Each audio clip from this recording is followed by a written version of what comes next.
Wow, there's already 6 people on, 4 thumbs up already. Wow, I've only just gone live. So welcome along, everyone. I hope you've had a good start to your week. Yeah, it's been a busy week for me, and I guess you can already see what's behind me. But the good news is, of course, it's now back on the ground. You notice it's much lower this week, and of course, it has been to its first show of the season. So it did go yesterday out to Rochester to attend a meet, which was good. So we had some great success at the weekend. I actually did a live on YouTube on Saturday morning as I rebuilt or installed the alternator back in the car. And surprisingly, it was easier to go back together than it was to take it apart. Hi, Andy. Welcome along. Hope you're doing well, buddy. I have received your picture in relation to the upcoming thumbnails. Michael Rosenlund, how you doing from Denmark? Good to see you along as well.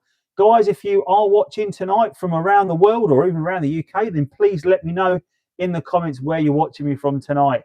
Hello, Vanessa, how are you? Good to see you online. And Phil as well, thank you for all your help over the weekend again as Phil. See singing hi there. Stuart, Heather, how you doing there? Hi, Andy, you've been to barbers? Yes, I have been to the barbers. I went to the barbers last week. You're not the first person to point that out to me this weekend. Steve Chesham pointed out yesterday at the meet, actually, just before I got his car going again for him. But yes, I have been to the barbers. It is quite short, isn't it, my hair? I think it's accentuating my weight loss, maybe. That's all good. So it's been a busy weekend. I got the car finally back together on Saturday morning with the help from many of you on the live. We put it back together. The alternator did prove a little bit of a challenge at times when we were getting it back on, mainly getting it back into position because, obviously, we've said before, the alternator is held onto the car with two almost like not pinch bolts, but they're sort of like pressed together and held in place as you bolt it through. And they almost like close up. So trying to get it back into position is quite tricky. But we managed to get it going. A bit of leverage, a little bit of a knock, and it went all on. Hi, Christoph. Sorry you couldn't make it. No, it's all good. That's no problem. Obviously, the show at Rochester goes on for a couple of hours. And obviously, we were probably well on the way home by the time you turned up yesterday. But the weather did hold out for us. And, of course, there were 3 meets going on around the UK yesterday. There was a meet at Rochester that obviously I was in attendance to, that was organised by Joe Cordwell in the Kent meet. We had 14 cars, I believe, yesterday, which was good for a meet this early in the year, mainly Mark 1s. There was a couple of Mark 2s there as well yesterday. No Mark 3s, interestingly. But there's normally a couple of Mark 3s that come along to that meet, but not yesterday. I did see you leave after with the Quattro Sport. Okay, so you must have gone past me then, maybe. I guess as you've turned up as I've gone. Richard was the last car in the car park, I think. He was, he'd gone to get a coffee as we left, I think. So I don't know if you're on at all, Richard. But yeah, nice to see your car yesterday. But again, we had 3 meets yesterday. There was a meet in East Anglia that was organised by the East Anglian TT owners. They had a nice selection of cars there. And, of course, Steve Marchant organised a meet on the south coast. I think the weather was quite bad there, but they had a good turnout still for this time of year. I think that's the trouble. We are getting a few meets that are starting to clash, and that does sort of detract from having lots of people all in one location. I'm going to bring that light in a little bit because it's a little bit dark on that side, guys. I'm just going to, 1 second, I'm going to bring the light over. So I don't want to... There we go. That's a bit better. So, again, you can see the car is here, so it's all back on the road. It did run really well, but it did also throw a warning on the way back, and the ABS sensor light that comes on the little triangle on the dash has returned despite me doing the brakes. So we've changed the calipers, we've changed the braking system, and it's still coming back on. And I did notice that the driver's side front was starting to get warm again, as if it's almost like it's too much locked on there. Now I know that caliper's fine as I replace that, so it must be the brake pressure sensor is all I can think of there. So I'll have to look into that. That is a bit of a bigger job, not one I want to undertake, and I'm going to take to a garage to get that done. What TT do you like the most? Is that a question for me, Michael? I actually like this one the most. If I'm putting the V6 is definitely the car for me. In a coupe as well, even though I own a Roadster, I do actually like the handling of a coupe. I think it feels much more stable than the Roadster does. But we're going to touch on that a little bit later on, actually, because we've got a lot of things to cover off tonight. So what have you been doing this week, this weekend, guys, with your cars? Let me know in the comments what you've been up to. Tell me again where you're watching from around the world as well. It's always great to see people dialing in from all over. We know we've got someone from Denmark so far. I know that we've got a couple of people on from the UK, but again, let us know in the comments where in the UK you're watching from as well. It's always good to know what's going on.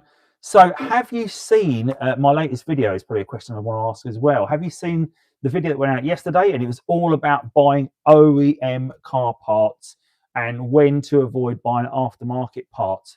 And of course, there's a couple of rules there. So if you've not checked out the video, I don't want to ruin it for people that haven't yet seen it, but please do go and check out that video when you get a chance, because while the live only happens on a Monday, there's 6 days in between where you can catch up on a whole back catalogue of my content. I think there's 600 videos on the channel now, so which is just mind-blowing. Some of them are shorts, obviously, but if you I'm sure not everyone's worked their way for the entire back catalogue, so definitely go back and check them out. I'm sure there'll be something there for you to take your fancy.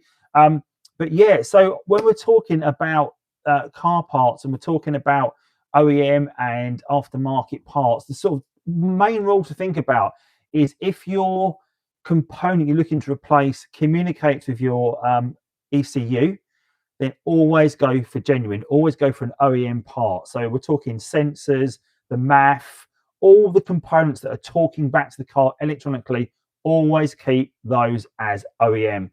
Buy the original parts. And even if you are buying OEM, I can't recommend enough going to a reputable dealer, going to a VAG specialist, or going to one of the reputable sites like AutoDoc, because believe it or not, even sites like eBay are selling parts that maybe look genuine, but they're actually not. I've heard about that a lot of times. There's been a lot of Febby Bilstein stuff, Bosch stuff that's actually not genuine, causes lots of problems, because if you're going to do one of these jobs on the car that takes a bit of taking the car apart, like the alternator, oil pressure sensor switch, the crankshaft position sensor, those type of jobs, they're quite involved, and you only want to go in there once and do it.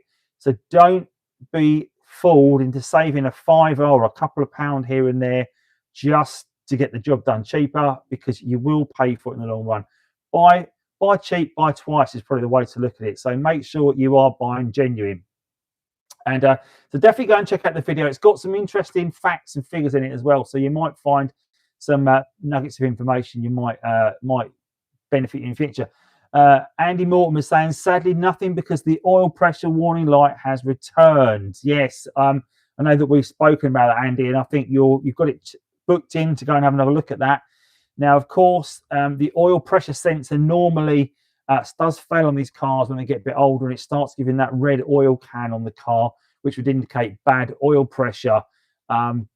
Hopefully, it's always a sensor like that. On the 1.8T, we know that the oil pickup pipe is a problem on these cars and does block up, and that is definitely one that you want to get checked and get changed on the 1.8T. Not such a problem on the V6. I've never heard of it on the V6 as being a problem. That's because we've got a bigger oil reservoir on the V6, or what that will be, but there's definitely not such a big problem on the V6. But the oil pressure sensor is harder to get to on the V6, and it's an absolute pig to do, as I did on the blue car. So that is something to consider. Hopefully, Andy, for you, they can fix it and get you all up and running again, because I know that you've got a lot of concerns. I would recommend getting it pressure tested as well to make sure that it isn't the engine that is failing, because obviously that would be a bit catastrophic. But at least with the rest of the car where you've got it to now, even you had to put a recon engine in it, it wouldn't be the end of the world. So don't get disheartened is what is the way I'd go with that, Andy, to be honest. Matty May, Bo, new TT Mk1 Roadster owner in December. Car discovered a little bit of damp under pedals this morning, and the scuttle plastic had lifted bottom windscreen, clicked it back. It could be leak. Great channel. Thank you for that comment, Matty Bay. Right, so you've got a Roadster. There's damp in the cabin. If you find you're getting damp around the footwell or on the carpet in the footwell, I'd definitely check the door seals for starters, because they do tend to fail, and it does start letting water in there. If it's pooling in the door well, that could be there.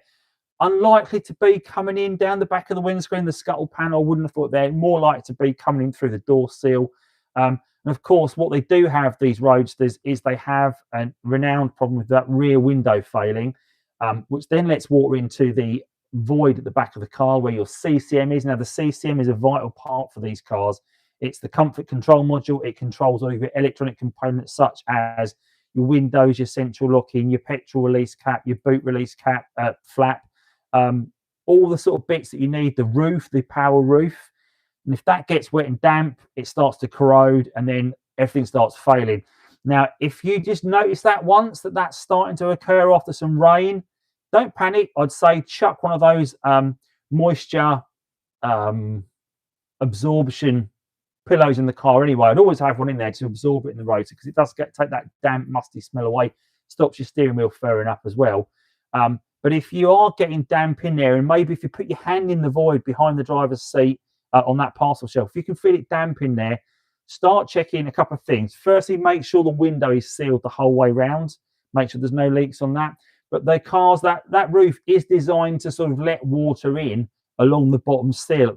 And what it does, it filters around and goes down two little drain not even plugs, two little drain sources almost inside the car. It's got a little cross in them, across the middle, and a little hole in it, and the water goes down and then out the car. They can get blocked with detritus and debris, and then they start to overflow, and then they fall into the car. So make sure they're clear as well of any dirt and debris, so the water can flow nicely. And make sure that back parcel shelf is not wet at all. Make sure that you've got a nice dry cabin to start with. I think that's probably the best thing to make sure of on the Roadster, because you will get electronic problems. Now, if you have got electronic gremlins in the car, all is not lost. A few years ago, the only option was to get a breaker part and replace that CCM with another part.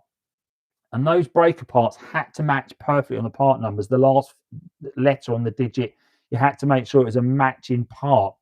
The good thing is now is there is someone in the UK that does repair CCM. So Sean Blenko of Motive Electronics in Hemel Hempstead, he does repair them. So if you have got a problem, all is not lost. So there is a way out of that. UK Medical, what make of pickup pipe is best? Do you know, there's actually a kit you can buy. So Billy Cloud9 Customs does a kit, and that includes a pickup pipe. It includes a tube of gasket sealant, which I've got here, which I'm just going to find, and I'm going to show you what that looks like. He says, talk amongst yourselves for a minute while I grab the gasket sealant. I think it's in the top here, is it? No. Now, last week when I was talking about it, I couldn't find this sealant height. I couldn't find it. And then I found it afterwards, and I thought, well, I know where that is. I'll use that next week. It's Durco. The stuff is called Durco anyway. That's what I found. So this is an old tube of Durco right here. Okay. So this is normally all unwound. And the way this works is it's a liquid, or not, it's like I suppose it is a liquid gasket. Basically, you squirt it all the way around on the bottom of your sump, let it cure a little bit, and then you put it onto the sump and do the bolts back up, right? So this is Durco. So when I did it, I was a bit nervous about using this rather than what I class as a cork gasket to seal it, because that's what I'd always use in the past on cars. And this worked a treat. It really did. And this has gone off and it's gone hard. But I've got another tube of that. But hopefully, once you've done your pickup pipe, it should last its duration with you as the owner. So you get a tube of that as well, and you also get a little rubber O-ring for the oil return pipe. So they're the parts you get with it, and it's about £45. So check out Cloud9 Customs website, and that's the kit I would use. Matty Maybo, thanks, Andy. Sound advice, but it's only front of the door seals replaceable or a good clean. Appreciate your advice and channel. Thanks, Matt. Appreciate that, buddy. Yeah, I would say that I'm not sure if the door seals are available anymore. That's the thing. But I would definitely think of some sort of like rubber rejuvenator or something like that, just to give them a bit of a freshen up. Definitely give them a clean. See if you can bring that rubber back to life a bit, because it might be you think about it, if your door is kept closed on that rubber the whole time, doesn't move very often, over time it will get brittle and firm up. So of course, if you can soften that back up, it's more likely to spring back into place. Maybe that could cure your problem. So it's worth a go, isn't it? So definitely check that out. So that is some advice I can give you on that. Hopefully that's helping guys and you off, and it's helping you solve a few of your problems. But I thought, because we've got a few new owners on tonight and we've got new people, I thought I'd pose a question to you. What you think are the biggest mistakes new TT owners make? What do you think that would be? So let's have a look in the chat. If you want to put into the chat what you think some of the biggest mistakes that new owners to TT ownership do make, I'll be interested to think, because I think we talked about some of the things that people might not know about, such as replacement cheap sensors. That's a classic. You know, we've all gone down that road of saving a few pounds. That is one good thing. Ignoring boost leaks. You know, we're not quite getting the power. We don't really know where to start with that. So ignoring boost leaks, that could be a critical part of the turbo. You know, we need to know what's going on with that car. Oh, the car doesn't feel as strong as it once did. Well, that could be because your PCB system, or you've got a boost leak somewhere, is causing you a problem. And of course, not servicing the Haldex. You know, you've bought the car, you probably don't even know about the Haldex unless you know the details and you've done your research. And of course, that Haldex can really let you down if you're not careful. Thank you, Matty. Appreciate that, buddy. Really do.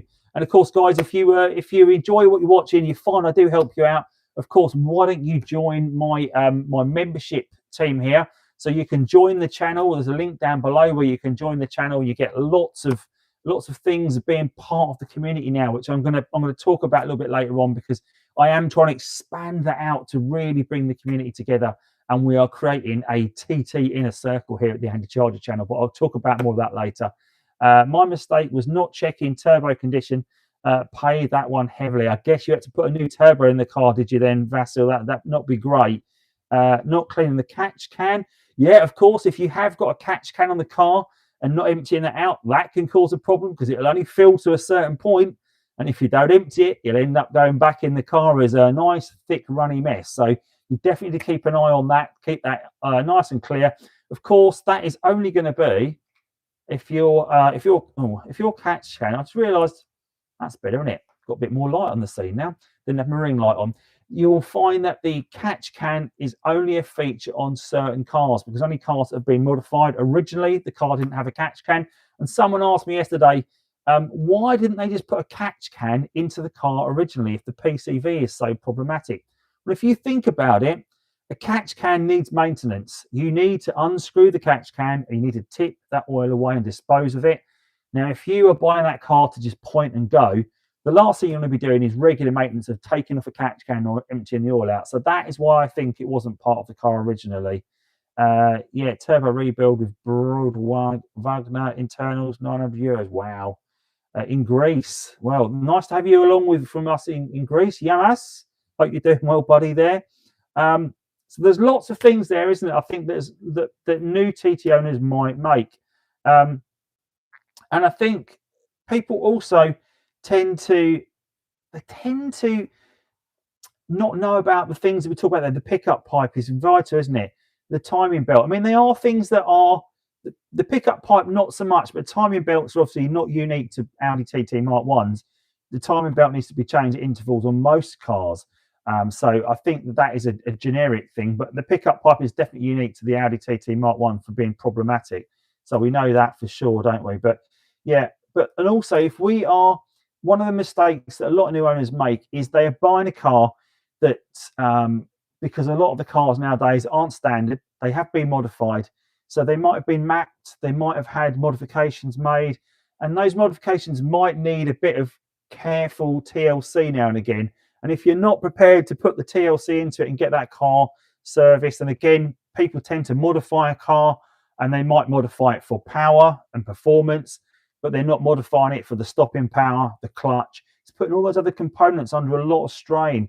People lower the car as well. Mr. GMT, welcome along, buddy. As always, thank you very much for your kind donation. Appreciate that, buddy. And I hope you're doing well in Australia tonight. And guys, if you are enjoying it, give it a little thumbs up so I know you're all watching and you're enjoying what I'm saying tonight.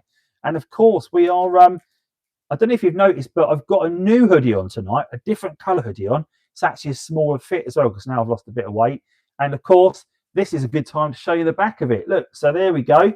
This is the Audi TT International Show hoodie that I've got here on the channel. So if you're interested in an Audi TT International hoodie like this, then you can pick them up on the channel. Just drop me an email if you're interested in picking one up and we can sort it out for you. They come in a range of colours and a range of sizes. So this one is actually this is a large and it's too big for me now, which is quite good. So I'm actually in a medium, which is good. So I've got a medium ready to go for the show. So by then I should be even more svelte. But I do like this blue because obviously it goes well with the glasses. And of course, one of the benefits of being a member of the channel, you get £5 off per item for the merchandise. So that's a really nice little feature and a good reason to join the channel as a member. So again, really consider that if you're not already a member of the channel. What about the 1.8T engine though? We've talked about the V6 quite a bit recently, but what about the 1.8T engine? And what should you really buy? Should you buy a 180 or should you buy a 225? What do you think? What is your preference? The biggest issue we had was thinking that buying a very low mileage TT was a good idea. We've had to replace so many parts because they were worn out, including the brand new turbo. Yeah, there is a challenge behind buying a low mileage car. There's a really low mileage car available right now in Essex, owned by a friend of mine called Tom Thornton, and it's a beautiful car. It's a great condition car. It's really low mileage. It's up for decent money, but as it would be on that sort of mileage, you're not going to find another one coming up for sale anytime soon on that sort of mileage. But you also do have to factor in and consider if it hasn't been driven regularly, have all those components had enough wear in them to keep them moving? Now, is the battery being driven enough to keep that charged up? Are all the rubber components, have they been going through their paces enough not to seize up and get brittle? Lots of things to consider. So if you are buying a particularly low mileage car, there are factors to put into it. Now, I do think long term, a low mileage car will be worth its money because as these cars age and get taken off the road due to poor maintenance and just wear and tear, they will come less and less, and the lower mileage ones will remain. I've seen it many times before with lots of the classic hot hatches from the 80s, of which I wish I still owned all of my old hot hatches, because if I did and I added up how much they'd be worth now, I would be absolutely rolling in it. But unfortunately, I'm not. I'm having to drive around in a Mk1 TT. So that's how that is. But yeah, so that's but we're looking at the 1.8T engine. So what would you buy? Would you buy a 225 or would you buy a 180? Because obviously there are differences. You know, so the 180, it's likely to give you the option of front wheel drive, whereas the 225 is all quattro, it's all four-wheel drive. Now you think, well, that would be better because it's got a better grip, but don't forget it's coming with a weight penalty because the quattro system on the 225 is much heavier. The 225 also has a different turbo. So on the 1.8T 180 model, it comes with the KO3 or the KO3S turbo on it. The Quattro Sport, the Quattro comes, the 225 Quattro, it comes with the KO4. Now it's got more delivery because it's a bigger turbo, but it takes longer to spool up. So the 180 is probably actually quicker off the mark. If you can find a two-wheel drive 180 running the KO3S, there's not going to be a lot in it off the mark between that and your 225. So that's something to consider if you are looking to buy one. And of course, the running cost, you've got more to factor in on a 225 because you've got to think about servicing that Haldex as well. There's more to go wrong on the 225. 170 kilo difference. Wow, I didn't realize it was that much, John. Well, I had a 225 that did 194,000. It's still going strong. That's brilliant. That's always good to see when you hear those high mileage cars that are still going, because I think a lot of these cars will go on and on as long as the maintenance is upkept on them, and that is the important thing. Oh, Cole, how you doing, buddy? Yeah, four-wheel drive, some performance, whatever the weather. Yeah, you have got that, although I don't think you need to worry about four-wheel drive in the weather you drive in, because it's always about 25 degrees and sunny. So I think you are, and there's any sign of rain, and I know where that car's going, it's not outside. So, but totally get that, because you have got an absolutely beautiful aviator grey car. Now, guys and girls, if you don't know Carl's just in the chat there, one of my members in with the green up K4 Man 920 or K4man. Carl's car is one of the finest examples you'll see because it is in aviator grey, really rare colour, beautiful paintwork. It's just a delight to see. Doesn't go out very often, so when you get to see it, definitely worth checking out. So that's a fabulous car to look at. Vasily Kudas 225. It slides very nice in the winter. Oh, I don't know why it's sliding in the winter. Should be gripping in the winter, but okay, that's all good. If although saying that, I've got a 225 Roadster and I can wheel spin that because the Quattro, the Haldex isn't working very well on that either at the moment, so that's not great. But of course, the one thing that the 180 won't give you, it will give you a bit of a ceiling on your tunability. So if you're looking to tune that car up and take it to the next level, you are going to be restricted on the 180 because it will only get so far. And I know that people, they tend to stick an induction kit on it. They stick a front mount intercooler on it, and it will only sort of get you into the realms of the 225 base model. You know, people start saying they got their 180 to a 225 or 230. That's great, but really, if you're already starting at 225, the tunability of the engine is vast, and people are pushing that 225 up to well over 400 brake horsepower. You need to start forging rods on that sort of, forge the engine in forged rods, because otherwise you'll start bending rods over 300 brake with it. It's got a lot of torque on it at that sort of level as well. So a lot of people tend to tune it, get it to a level of about 260, and they're happy. And I think that's probably absolutely ample performance you need out of these cars, because once you get to that level, you're going to be putting the car's clutch under a lot more load, the brakes under more load, the suspension under more load. There's a lot of things that are going to start going wrong. So you need to be considering what you're doing to that car when you're tuning it, if you are going to take to that level. You know, so there's an awful lot to do about that. But I thought I'd also talk about the alternator job tonight, because obviously we've got the car right here. And as you know, I am now fully on the road again. Hurrah. It's taken me a few weeks, but we've got it done. And the alternator job is done. And I didn't know a lot about doing an alternator prior to taking this on with the car. But what it has taught me is, if you're willing to give a job a go yourself, over the years, I've probably been fleeced of money by garages when it comes to a new alternator, because a few of my cars have had new alternators, and what garages tend to do is they offer you like almost like a trade-in, a new for old alternator. So they give you, so say an alternator is, and this is back in the day, my alternator, I think on my 225, my Peugeot 205, I think it was about £85 to buy with the trade-in. And if I wanted a new one, it was going to be about £105. It doesn't sound a lot of money now, but back then it was. But you say, well, I'll go with the trade-in. Okay, so I saved myself £20. Now, knowing what's involved in what goes on with these alternators, it's a bit criminal, really. So, and I want to thank Phil P, if he's still in here right now, for pointing out what's like to be wrong with this alternator. And I'm going to pick up the alternator off the bench that's from the 225 and the part I've changed, and talk about what I've done. Hello, Mohammed. How you doing, buddy? Good to see you on as well. I'm going to get the alternator, but I'm just going to read through the comments quickly. I don't want to neglect you guys in the comments. So we had the 225. Bill at Badger 5 did a stage 1 remap. Got 261. Hubby was happy. Yeah, wow. Stage 1, you got 27. That's really good going. I meant that I can get it to drift. Oh, in the winter. Yeah, okay. I get that. Vasily. Right, I'm going to pick up the alternator, and then I'm going to talk all about that. So 1 second. It's only over here. I could have brought you over here. In fact, why don't I bring you over here? I'll bring you over and we'll have a little look.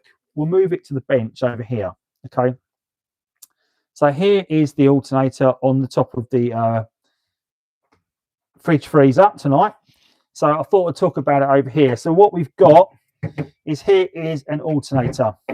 This is your 225 alternator, but I think it's the same as the 3.2, same component, right? So I know this one is good. It came off a working car. It came off the breakers I've got in the garden. But the part that I've replaced is this part here. So this part forms part of the alternator, okay? So this is the part that I've bought. I'm trying to look for the Bosch packet that I got it from. I can't see it. What have I done with that packet? Anyway, I was going to get you the part number for it. I can probably read it off here anyway. But so this is the regulator, and it's got these little springy bits here, little like, I don't know, like carbon feet or something like that. So this part is what's failed on my car, and it sits on an alternator. If I spin it around, you've got these two bolts here and that socket, and you can see that. Oh, that is the same part. It sits about there in the alternator, right? So all you need to do, £22 from Autodoc. You unbolt one bolt there, these two nuts, this cover slides off. Then you've got 3 bolts underneath that hold it in place. You can see 1, 2, 3 there. You literally put the new one on, bolt the cover back on, and that's it done. That is all that I needed to do to get this, well, to get the alternator working on the car. And I was a bit dubious, thinking, is that all it is? Because if I put it all back together, get it back on the road, and it's not this, I'm going to be a bit stuck, because I'm going to have to do it all over again. But the good news was, that was the problem.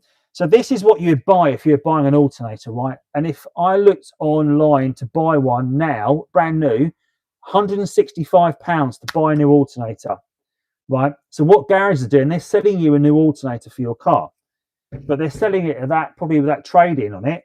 And then all you need to do is buy that part. So people are essentially sending their alternator away. Someone's putting that in, and they're making money off you guys, and me, of course, by replacing just that part and selling that alternator again. It's crazy, but I thought I'd just put that tonight and talk about what I've done with my car. I'm now going to bring you back over here. But I thought that's a bit unusual, isn't it? Going away from the camera and talking about parts I'm doing. But I thought I'd cover that all off. So what I did and how I fixed it, that's it. What is the lifespan of an alternator? That's difficult to see. How did you know it was the regulator and not the alternator? Right, Mohammed. Yeah, it could be the bushes as well, or the brushes rather, not bushes. I'm just going to scroll through. Always nice to see you colour correctly with your shades. Yeah, exactly. And say that, Mohammed, this is the I guess the grand revealing of the TT International show hoodie that we've got coming up for the TT International show. But yeah, it could be the brushes in the alternator. Unlikely though, but it was the symptoms it was giving. It was more likely to be the regulator. Just having a look. Hi Jack, how you doing, buddy? What is the lifespan of an alternator? Difficult to say, because the alternator could have lasted and been on the car for over 20 years, and it could have been fine. It could go on indefinitely. But of course, components will always wear out. I've had cars that have had an alternator on for 5, 6 years and they fail. So it's very hard to say, and they don't give you any warning they're going to go. They just go. And then, of course, you get that red light on the dash on the battery that tells you that your battery's not charging. And I had that problem with this car. And, of course, it's now running once more. Have you ever had a P0601 engine code? Dummy, I'm not sure if I have. I'd have to go back and check. What is the error showing you? Obviously, Google is your friend on these things as well, guys. So definitely check it out. A lot of these code readers now, they tend to come with AI built into them almost like a Google search engine. So when you've got a problem, it's connected to the Wi-Fi, and you put the code in, it tells you the code, you click on the option, and it tells you what that code means, which is great. And if you can, but really, it's only what Google's doing. It's not doing anything amazing, and Google is your friend. So, right, Schwantz, hazard lights keep flashing, hazard switch replaced, and siren disconnected. So it sounds like when you say they keep flashing, is that when you're sitting in the car, can you hear them clicking, click, click, click, click, click, click, click, click, click, click, like that going on? Because it could be your internal sensor. There's a little button, those 3 little buttons you've got in the middle. The one button it's to like turn off the internal proximity sensor sort of thing. So I'll see if that sorts it out. Give that a try. ECM check some error. Usually something to do with power or ground or water damage. Corrupt. Yeah. So definitely. Is it a Roadster as well, dummy? Let us know. Coming back to the TT World hopefully on Wednesday. Craig Cowan, welcome back for Wednesday. What are you buying, sir? Let me know in the comments what you're buying, what you're picking up. Always good to see and welcome previous members back to the world of the TT. So we've talked about what my alternator and the problem I had, and shown you the components that I've changed in it. I've talked about the job and how it was okay, but the hardest bit was getting it out. So when I've got it out, there is a video coming to the channel, guys, by the way, so definitely check that when it comes. So I've taken it out through the front here, and I had the slam panel forward as well, and I've had to negotiate it out upwards past the compressor pipe and the front of the slam panel. You can get it out, and the best way to describe to get it out is if you have the alternator on its we'll go and get that one to show you, but basically there's two bolt holes that go through, and you can almost wrestle the bolt holes around the AC compressor pipe to get it out safely without causing any damage. And that's what I did. Going back in, it went in much easier than it came out, to be honest, but getting it actually bolted up again, that was a challenge.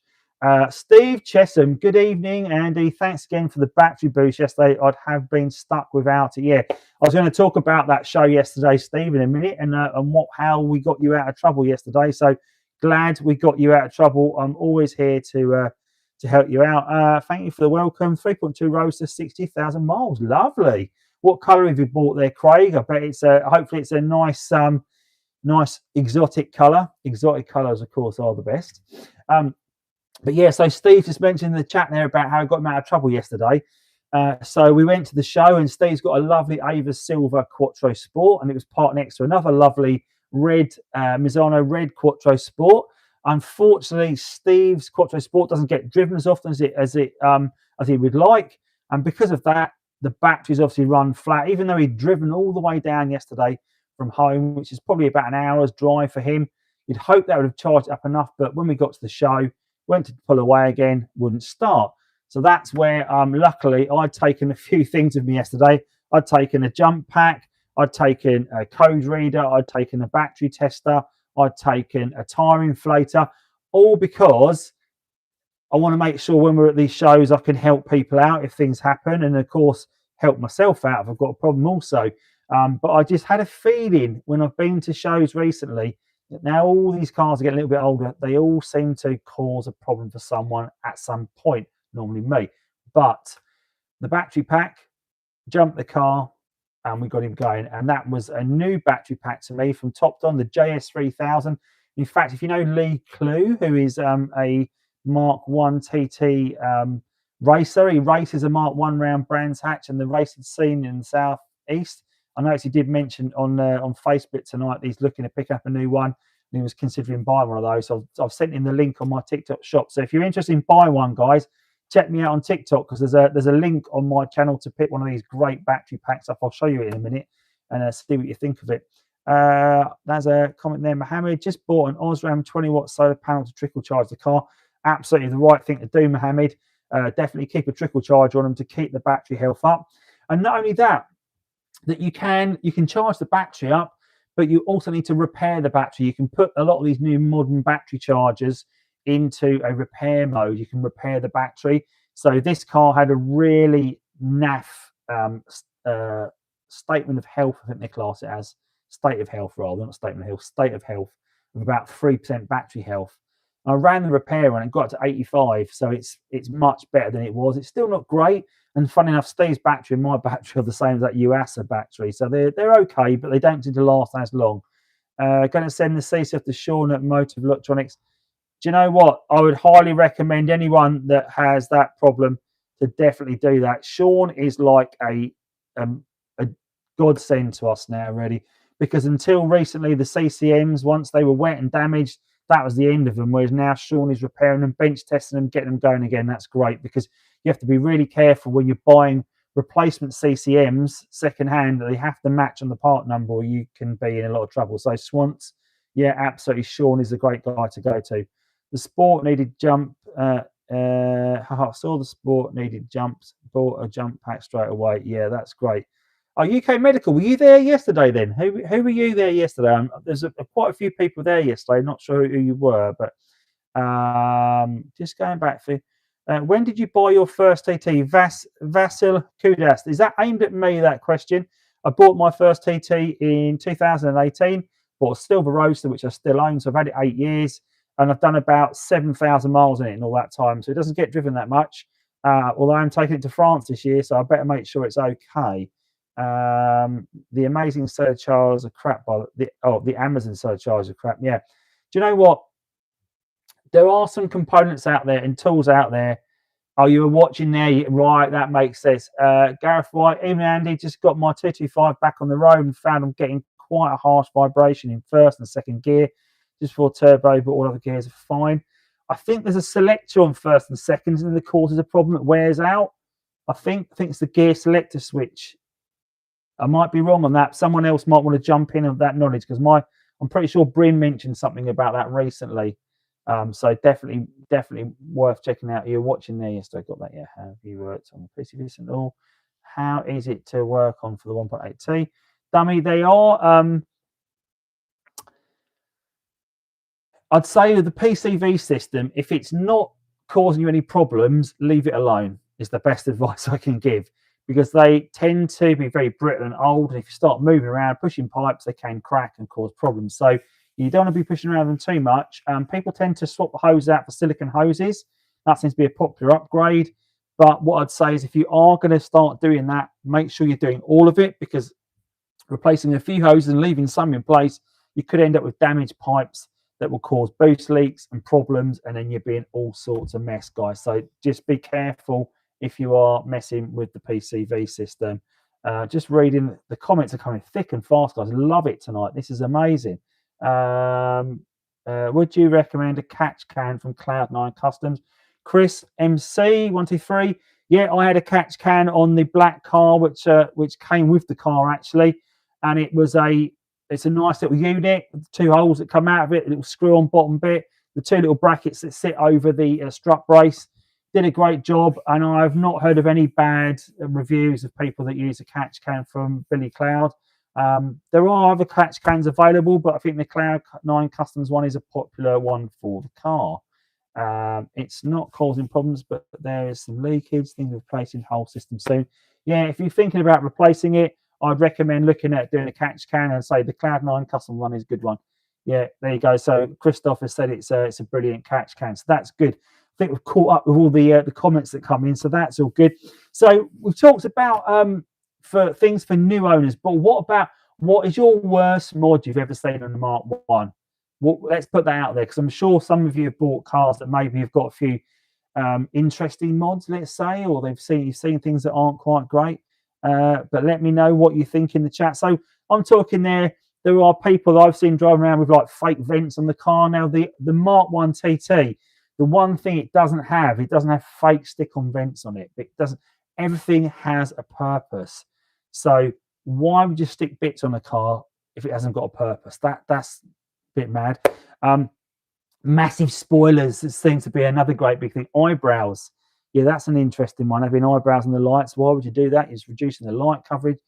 Having a big spoiler on the car, I think, is probably one of my sort of like head scratchers, because the thing with spoilers are that if you think about Formula One and trying to get the most speed out of your car as possible, that they're tuned particularly for each track. So they adjust all their wings and settings for that track.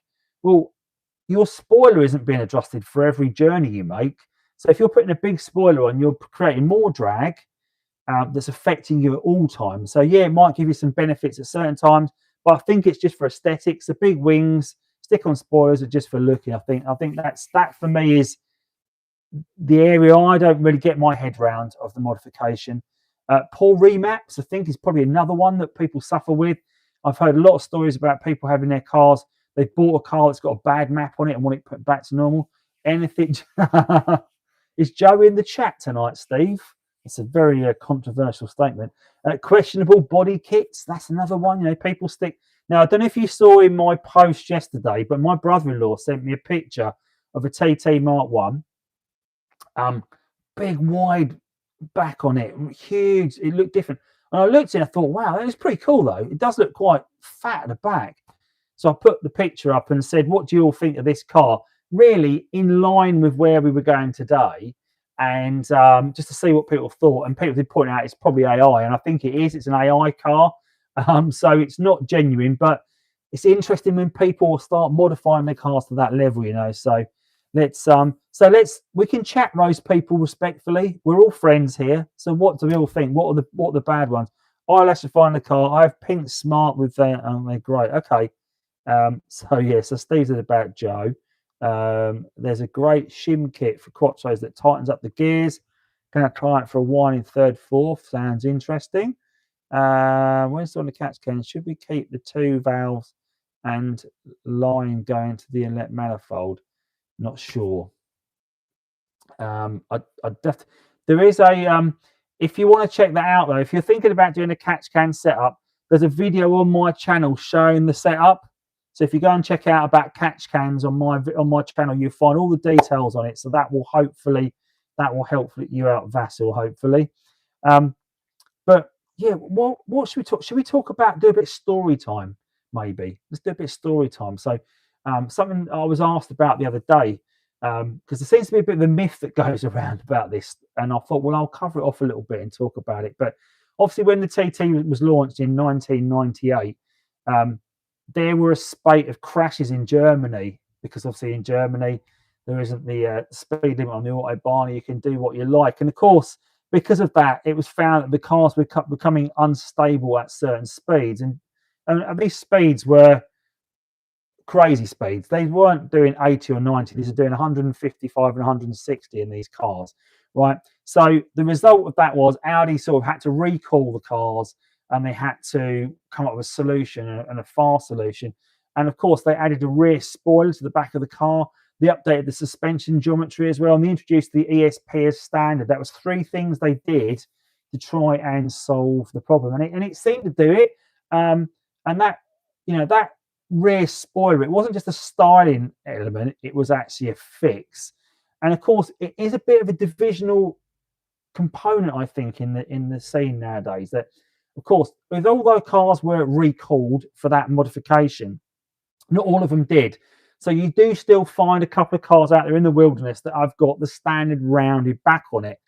And controversially, I think the car looks better with a spoiler than it does without the spoiler. I think it looks just too backsidey. It's probably the best way to describe it without that spoiler. I think that little lip, that little spoiler, gives it that little bit of a sports car feel. I think that's just my thoughts on it. But interested to know what you all think about that, and how much of the myth and the stories you're aware of, and why we've got that spoiler on the back. And have you seen a car out there, genuine car out there, that hasn't been modified? There are a few around.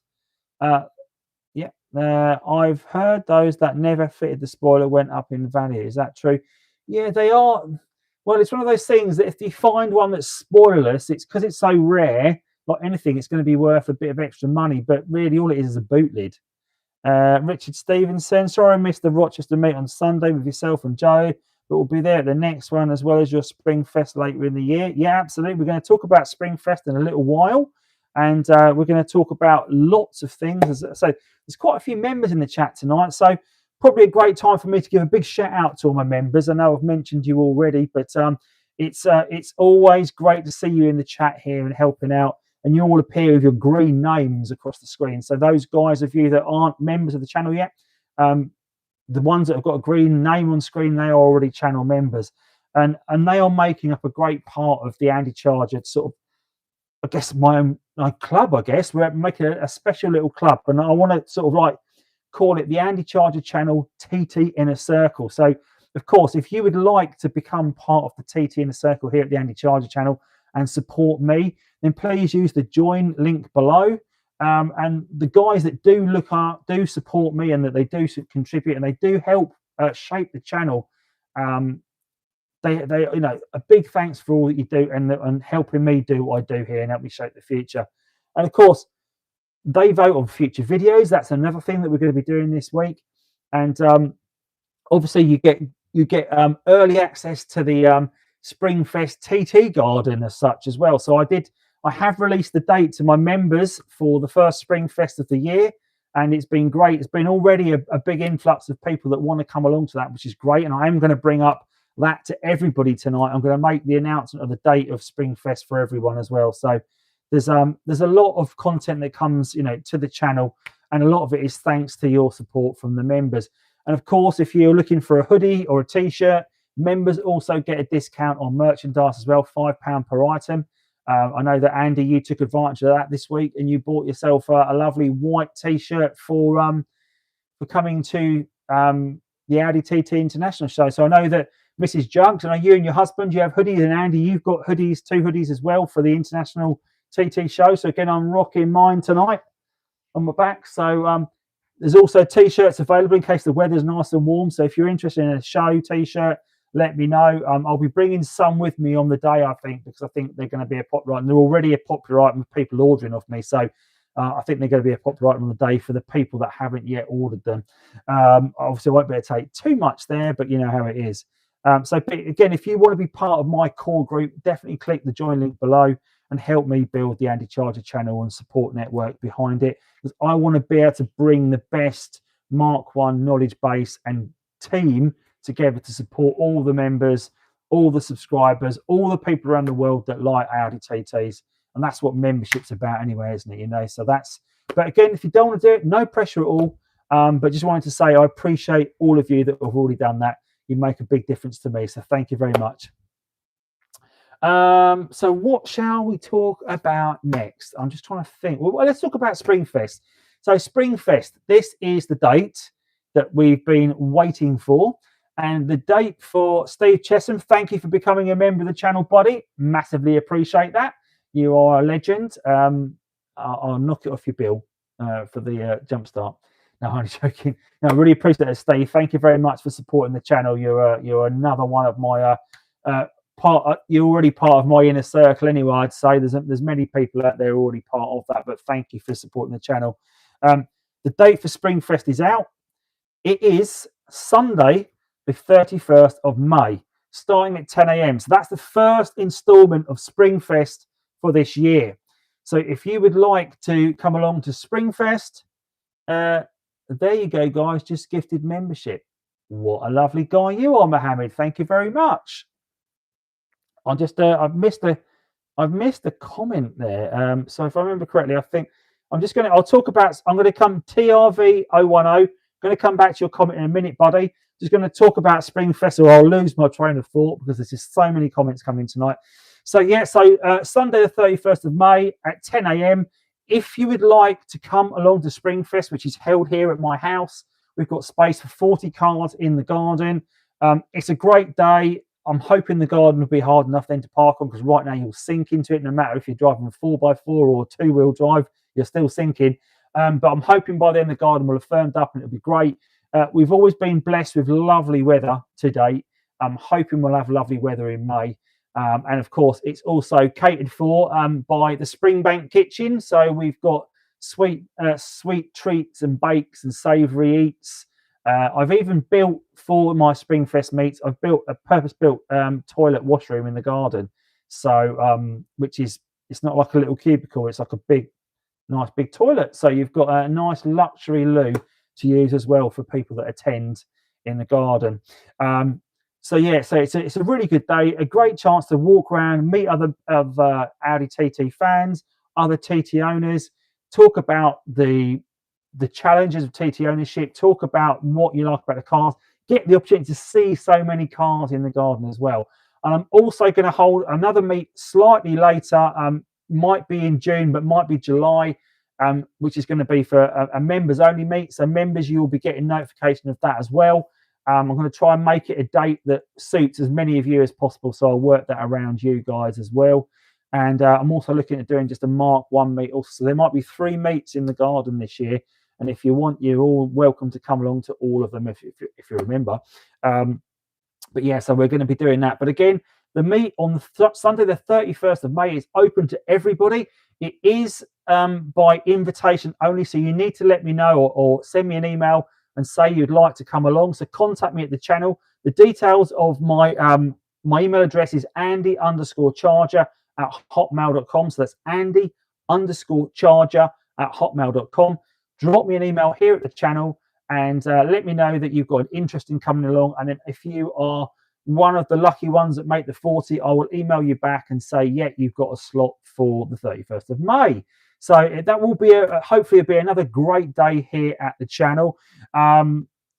but yeah, but let me know if you can make it, and we'll sort that out. But again, all the sweet treats and bakes and coffees and teas and cokes and whatever else is all being catered for by the Springbank Kitchen. They make a lovely, they make some lovely cakes. If anyone's had any of my my wife's cakes, they know how good they are. And but she's got a lovely little business that she runs locally now as well. So we also cater for local cyclists, and we cater for lots of things. So it's a great little meet in the garden. Anyway, so we'll cover that off. I'm just going to go back to TRV's comment. If I remember correctly, I think I heard Mark 1's on Freeman Thomas say it's one of the interviews. The Mark 1 was intended to have a rear spoiler that popped out at a certain speed. I didn't know that. That's a fact I've not picked up. That's a really good feature. Riddler on YouTube. Hey, Andy and everyone. Quick story. Had my TT5 for years, but recently discovered a hole in the gearbox while replacing some coolant pipes. Turns out it was missing a rubber plug that I managed to buy. Yeah, they do that. Yeah, they have. They've got like a little grommet. It's like an observation window, I think they call it, and they have a little plug in it that can pop out. Mohammed, yeah. What 40 cars in your garden, Andy? Yeah. We get 40 cars. It only just about fits 40 cars. It's a bit tight, but we do get them in. That toilet is plush. Thanks, Cole. It is a nice little toilet, isn't it? Yeah. It's I was thinking about extending it and putting a shower in there as well, but I think that's a bit over the top. Thank you for whoever made me a member. Thanks a lot, Bud. Ferreira Andre, that's very kind. I think that was Mohammed that did that. Sharing is caring. Thank you very much, Mohammed, for gifting memberships. That's very kind of you to do that. Love that when we get more members joining the channel. So Ferreira Andre, welcome along, buddy. But yes, so and of course, one of the benefits, or one of the features of being a member is you also get your name mentioned in the roll of honor, the roll call of honor in the videos as well. So although I did notice, Carl, your name's in there twice this week. I need to sort that list out, but you're in there twice. But yeah, so we go over some of the should we go over some of the features maybe that made the car so great? Because it's something I was thinking about, because the car itself is an absolute styling icon, and it's not just talking about boost leaks and mechanical failures and all the problems that we have with the car, the coil pack failures and the Haldex failures. No, we should talk about the Mark 1 as being almost like a cultural icon of the 21st century. I know it started in the 20th century at the very end of it, but it is really a cultural icon that's sort of a pop culture icon of the turn of the century, and it has featured quite heavily in media.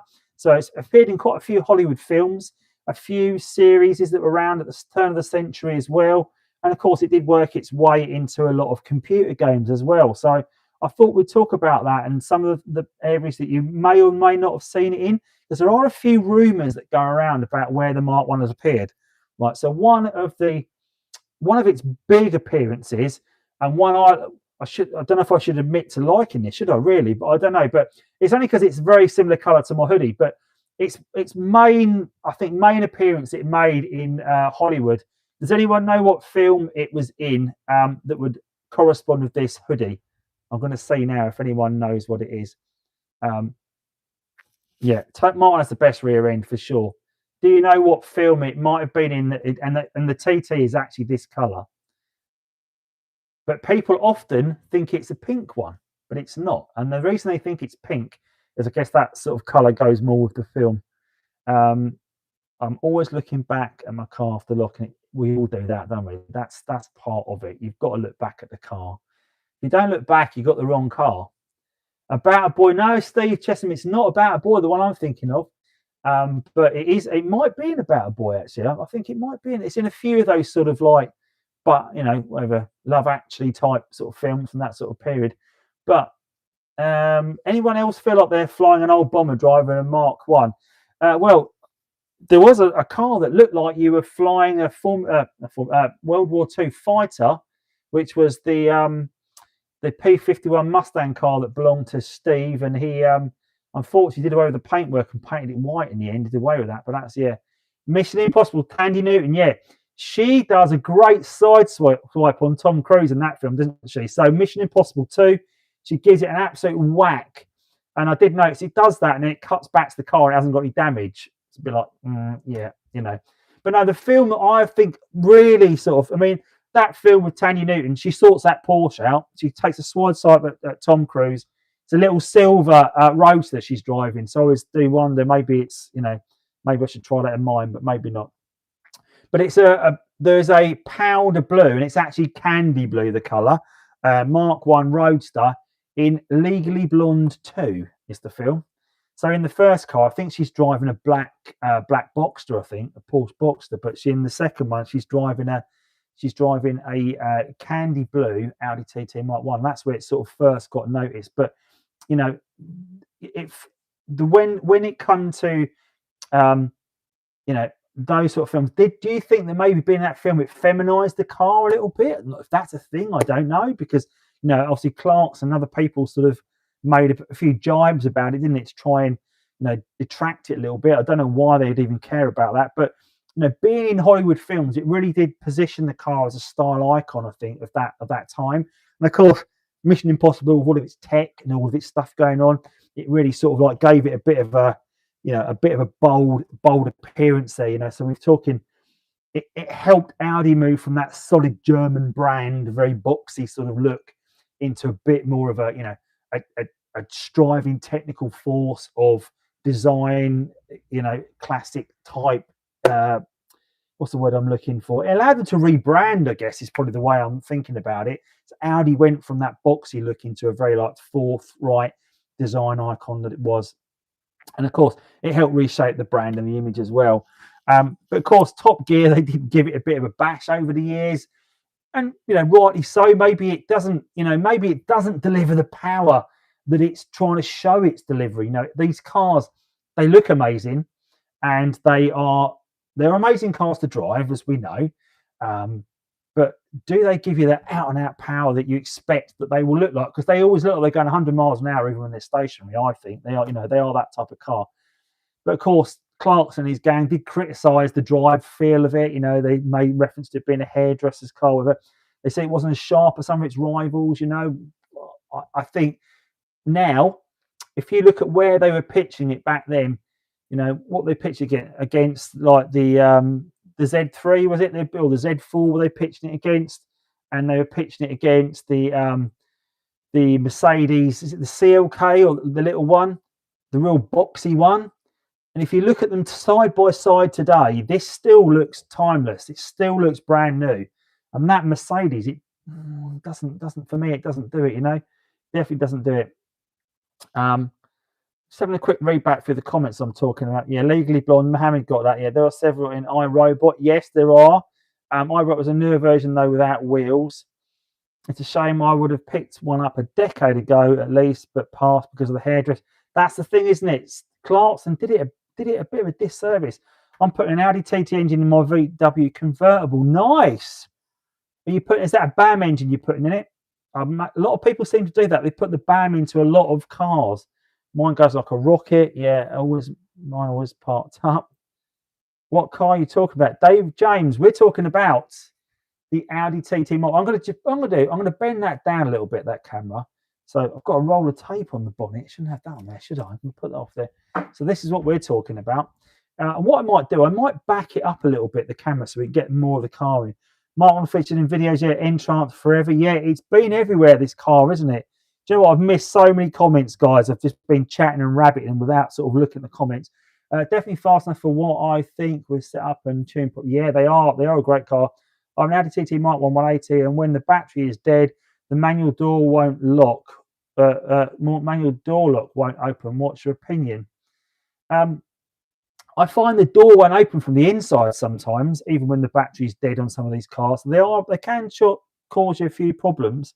I'd say keep the car charged up is the answer. I don't really know what the answer will be on that. But I'll have to have a little think about that for you and see what. But Stan, yeah, I suppose they aren't as. They don't, but you know, they're built to a tolerance. Don't forget these cars. They are built to not be, you know, full on out of the box, because you've always got to allow for a bit of tolerance. Because if they were on the limit the whole time, you know, you'd have a lot more failures in these cars, I think, than you get. Just going to back the camera up a little bit, just so we can get a better view of the car. And then I might, if I stand here, then I can talk to you guys, and you can see the car. You still can't see the car fully, can we? Let's do that. Is that better? Is that a better view of the car? Can you see the car quite clearly now? You can't see me, but you don't want to look at me, really, do you? You want to look at the car.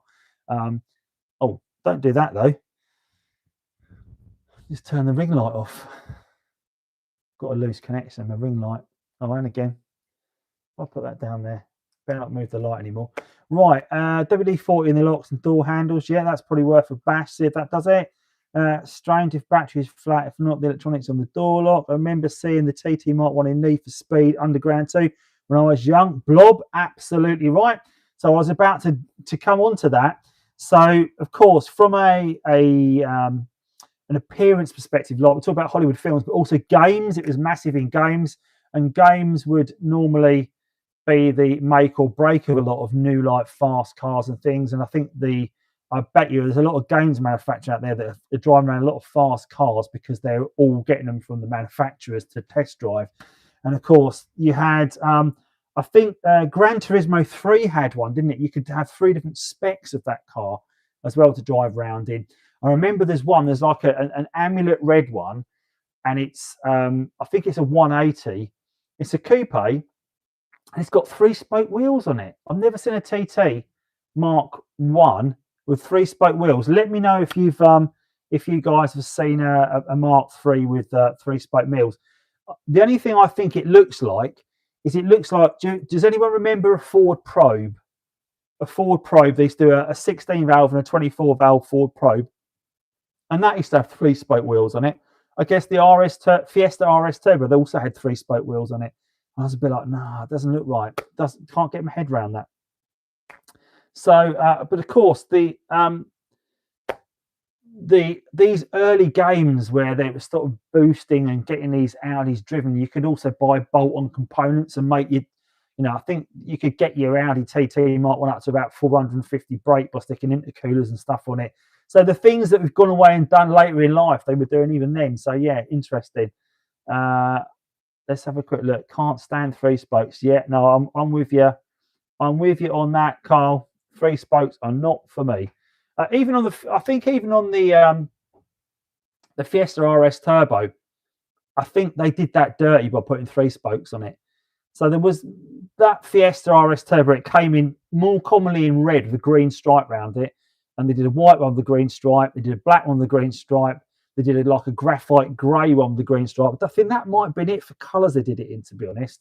But then I had a Fiesta RS 1800i, and it had no stripe around it, and it was in white, and it looked a bit like an 8-valve XR2i in white. They had a blue stripe around it, and I was always very keen to tell people, no, it's not XR2i. It's an RS 1800, but that's another story. Very strange, never seen that before. Yeah. What made you want the Audi TT over other sports cars? A lot of people say it's a hairdresser's car. We just touched on that, although I don't know why or agree. Dave James, Toyota Yaris would not keep up with a Quattro Audi TT. Yeah, what made me want one? So I was looking to purchase a little car to tinker with at home that would be a future classic.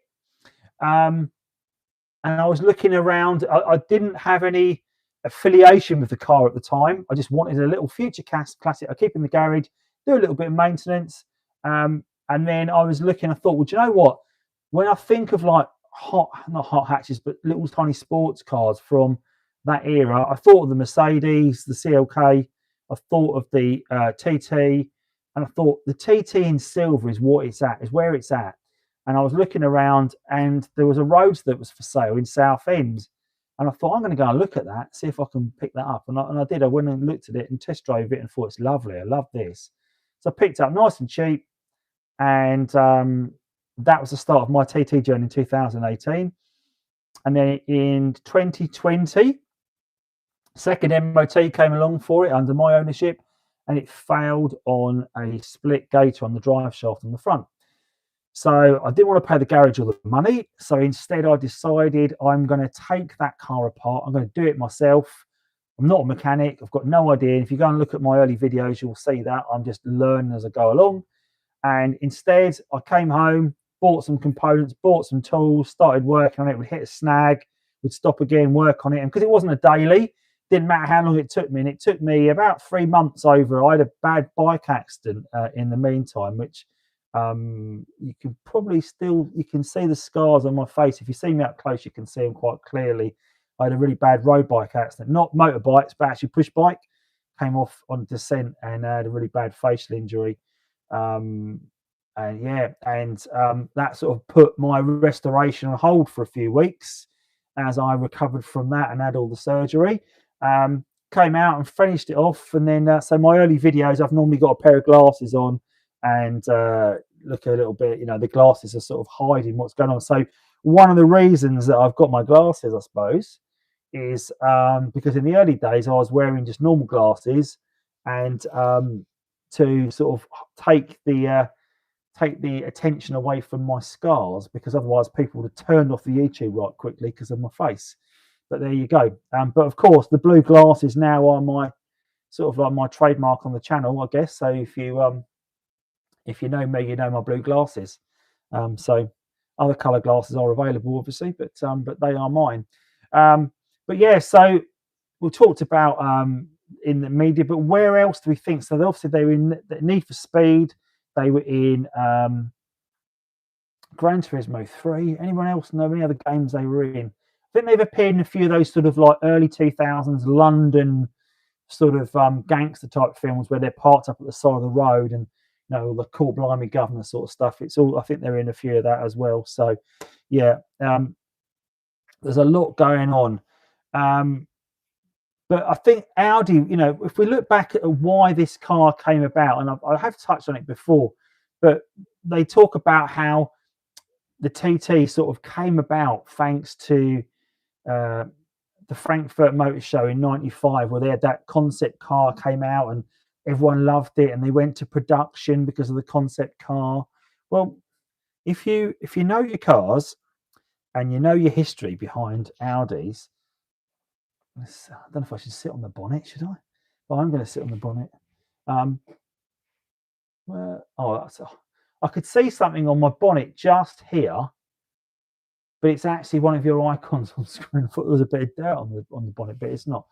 But yeah, so if we turn the clock back earlier, right back to 1991, that Audi had this idea that there would be is there a market for a two-door Roadster type vehicle that would there be a market for a two-door sports car, really?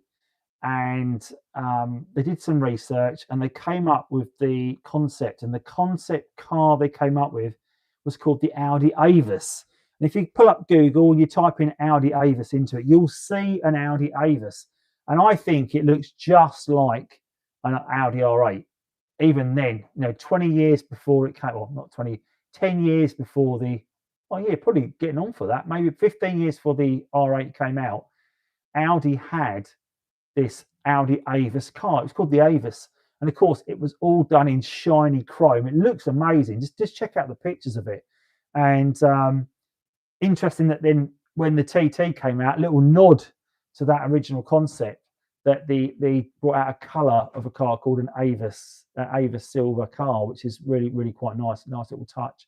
Always like that. So if you have seen that, do check it out. But I've been neglecting comments for a few minutes and I've been naughty, so I'm going to come back and read the comments now.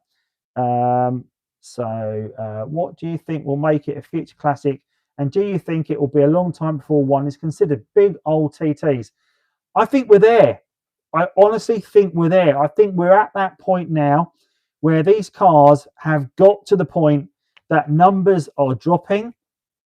Values are starting to go up on certain models. I've covered it very recently on the 3.2.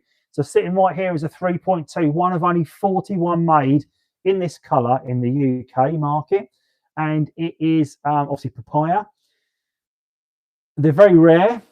There are more rare colours out there, to be honest. The whites are particularly rare, as we know. And Steve Chesham, if you're still on, you've got one.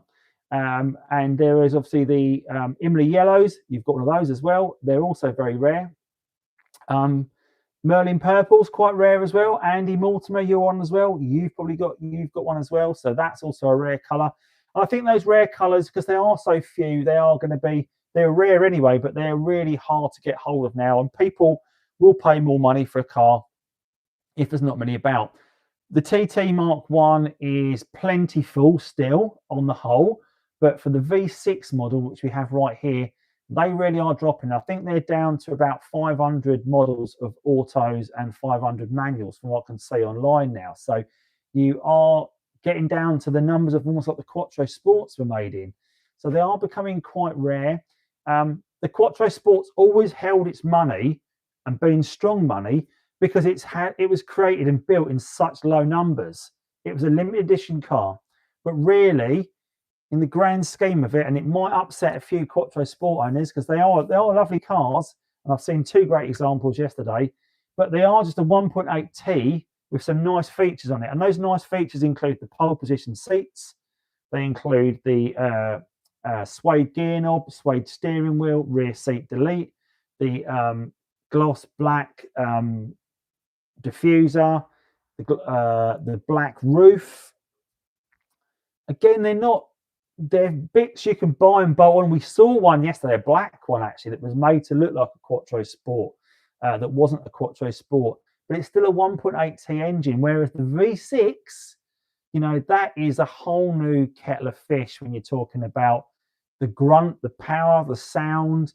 And I think these are the cars that are really going to start increasing in value now and competing against the Quattro Sports, just down to numbers that are left, and of course the desirability, because you just don't get V6s anymore unless you're talking, you know, crazy supercars that are knocking them out. But you don't get V6s really available to the main market anymore. So they are a dying breed. So I think if you can pick yourself up a V6, that's where the modern classic really starts. It's a design classic. It's got that Bauhaus styling throughout the car.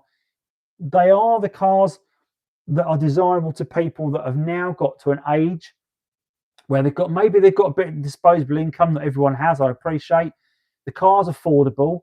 People have got a bit of money that maybe they couldn't afford one new many years ago, and now they've got to the stage in life they think, do you know what, I'm going to pick one of those up. It's quite cheap to buy and I'm going to have a bit of fun in it. And that's what people are doing. They are becoming more desirable. And because of that, the good ones are asking more money. So I think that is where we're at right now. I think this year we're really going to see an increase in value of the cars. I think the Roadsters will start to pick up as we get to the summer months, but I think they do lag behind slightly in the winter for picking them up. So maybe if you're looking to pick up a Roadster, now would be a good time to get one before you get into spring and the weather changes and people want to drive around in a soft top. Get one now while you still can, while it's cheap. So that's my thoughts on that, big old TTs. I hope you think you agree. But what do you guys think? Do you think the prices of the cars are coming up? What are you seeing in the market? Let me know. TT is the one at the moment. Golf R32s are going up, up, up. Yeah, the R32s have been going up for a long time. They've been worth loads of money. It's a bit like the S3's been worth loads of money for a long time. Just reinstalled Need for Speed. Most wanted and bought 1 month ago. Brilliant. What's your opinion on PCV delete on the 1.8T? Oslowinskio Scar. Talked about that a little bit earlier. That, you know, I think PCV delete is good if you've got a problem with your PCV system. If you haven't got a problem with your PCV system, I'd leave it well alone, because if you start messing around with it, you could cause more breakages and more cracks in the pipes, causing boost leaks, can turn into a bit of a nightmare. So yeah, be very careful. And guys, if you're enjoying what you're watching tonight, please do give this video a little thumbs up, because it always helps the channel, helps the algorithm get my live out to more people to watch. And of course, if you're enjoying what you're watching me for the first time tonight, please do go and check out my back catalogue of videos. There's a whole host of content on the Audi TT Mark 1. And of course, you can also check out and join us every Monday night here at 7:30 on the channel, where I talk all about Mark 1 TTs, because that's my specialty. And I guess that is another thing, you know, we're talking TTs, but we're talking Mark 1 TTs here tonight, guys. You know, we're not talking Mark 2s, Mark 3s. Both great cars, both got a following of sorts that people like. For me, Mark 1 styling is where it's at. And after that, they're not the same car. They're a different car, in my opinion. But, you know, the Mark 2 is definitely a refined version of the Mark 1. You know, it's lost some of that styling, but it's also gained a lot of its engineering. It's a much better driver's car, I think, than maybe the Mark 1. It's a more, what's the word I'm looking for? Comfort. You know, it's more comfortable experience, I think. The Mark 3 is a different car completely. You know, it's a beautiful car, and the TTRS is an amazing car to drive and sit in as a passenger as well. But it's not a T. It's lost that look of the Mark 1. You put a Mark 1 next to a Mark 3, the Mark 3 is massive compared to the little tiny Mark 1 as well. Dave James, a front wheel drive. Saw it earlier, that one. There's a lot of comments there about the Yaris and the Mark 2. Agree, the 3.2 seems to be the one. Want a white one? Yeah, there is a white one for the moment. Mr. GMT, they're not going up in Australia. I hope they do soon. Yeah, I hope they do, buddy. I hope the values come up for everybody soon. I hope they're all increasing prices. Steve Chesham, I hope the prices will go up, but I'm struggled to sell my 3.2 manual at 46 on the clock. Had to reduce the price massively. Yeah, that's one. If anyone's looking for a 3.2, definitely get in touch with Steve. I know he was trying to downsize his collection a little bit recently, but Steve's got he's got a great collection of cars. He's got a lovely yellow Roadster with a Votex kit on it. He's got the Quattro Sport that I know he's not selling. Obviously, his partner, she's got a couple of cars as well, a white one and a desert green one. So they've got lots of lovely cars between them. I think coupes will go up more in value. The Roadsters were nice weather cars, and the coupes were all seasoned cars. They used up more with rust and wear. Yeah, if you think of the design classic look of the Audi TT Mark 1, it is the coupe. You think of a silver Roadster, a silver coupe. That is the design. You know, you think of that as a non-TT person. You'd think of that, and that's the design look you think of. The Roadster styling, I don't think is quite as striking as the coupe, and it's also as a driving experience, it's probably a little bit more wallowy. Owning both, I can say that, but I still love them both because they've both got their place. You know, driving around in December, bright sunshine, freezing cold, seats on full, roof down, glasses on, hoodie on, driving around the Roadster, you can't beat it. And my bobble hat on as well. I love that experience. It's like real extremes of heat through the seats, freezing cold all around you, the wind, bright sunshine. It just gets all your senses going. I really do like that. Thank Andy and thank everyone. No worries, buddy. Thanks for all the videos. The TT scene in the US is non-existent, so I look at your channel for tips and advice when working on mine. Really appreciate the big old TTs. That's really always great to hear comments like that from people. It makes me realise it's worthwhile doing what I do. And again, as I've already talked about membership already tonight, but you know, it's really great that we're building this community in this scene and seeing the people on every week now. You know, we've always got a constant number of people that are watching at any one time, which is great. So it means that people are dropping by, watching what I'm saying, watching what I'm doing, enjoying what I'm putting into the community. And that's really good. It means a lot to me that I can give back to you guys as well. So I'm glad that you're getting some enjoyment out of it. Oswinski Scar in Poland, Mark 1 sells cheapest for around €1,500. Yeah, that's quite cheap. Mark 1 is unique shape. It's a design icon. Richard George, evening, better late than never. We're talking about your car a minute ago, Richard, but you missed that. We'll come back in a minute. Steve's still got the Votex in blue. 3.2 manual has sold. Oh, right, okay. Hi, Andy. I've got a 225 and it took ages to start. Changed the fuel pump and now it doesn't start all. Any ideas why? That could be a crankshaft position sensor. That could be a lot of things. Ritz E Fabio. I had a problem with both my Roadster not starting and also an intermittent starting as well and stalling. And it turned out to be the crankshaft position sensor had failed. It wasn't the fuel pump. It gave me all the symptoms of the fuel pump, like it was being starved of fuel. Best thing to do to make sure you're getting fuel in, obviously disconnect the pipes just under the bonnet here. They go into a couple of locations at the back. Turn the ignition, watch it prime, and see if you get fuel out of it. That would be, that'd be one way of seeing if you're getting that coming out and the fuel pump's okay. Mr. GNT1, I'm glad I have a Roadster because I live in the tropics. Yes, you do. You've obviously in a very warm part of the world. Can you hear the fuel pump prime before then you start? I think Mohammed's asking that question to you. Obviously, if you turn on the ignition, you should hear your fuel pump prime. It'll go high-pitched whine, and it will prime. Then turn it off. Turn it on again. It won't do it a second time because all that's doing, it's building the pressure in the system. So once that pressure is built, the system will hold for a period of time. So don't expect to turn that key and hear that prime every time. So that's a mistake some people make.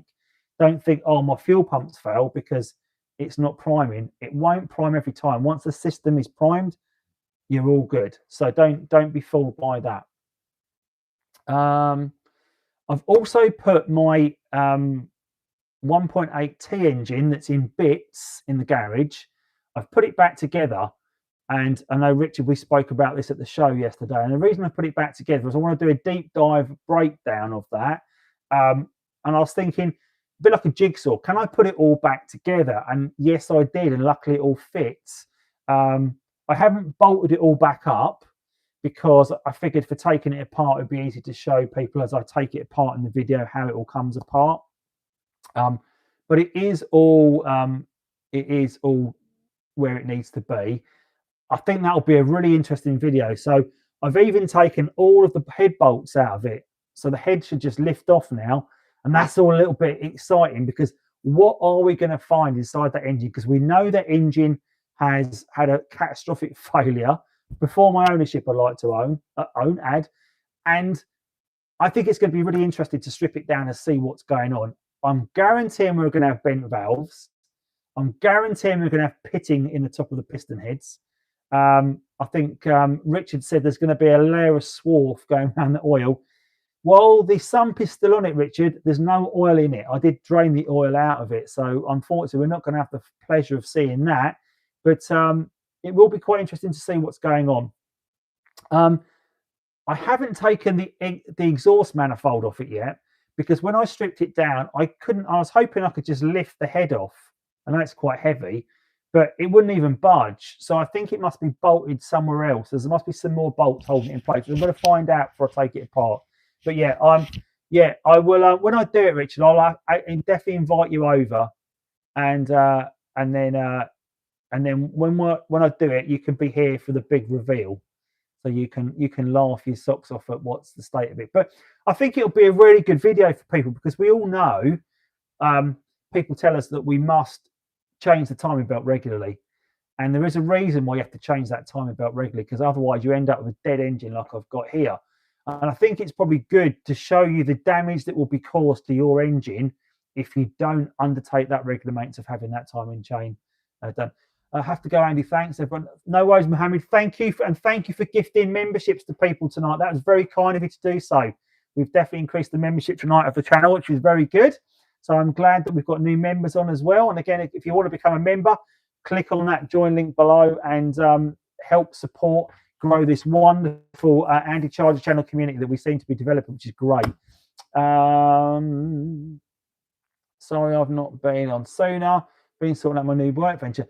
Stephen, what I know you I didn't realize you changed careers. Ooh, do you know? I think the car just moved in. That's not good, is it? Should be in park. I hope it's not just moving. That's not me imagining things. What's your new venture, Stephen? I know that you were working as a funeral director till quite recently, so I guess you have changed career. But let me know what you've done, buddy. Be good to see you soon as well. I've not seen you for a while. Yeah, I'm probably the best oil pickup ever. Yeah, it'll definitely be a good exercise to go through that engine. And of course, once I've got the engine off the stand, then the stand will be free. So then I better sell the stand, I guess, because it's I'm not going to be taking engines out again, I don't think. Or I'm likely to. But yeah, so I also got to use my plastic welder last night. So I did. I'll say if I can find that component. 1 second. So when you're removing headlights, guys, as well, while you're removing the headlight. Let me get a headlight and I'm going to show you what I'm going to talk about. 1 second.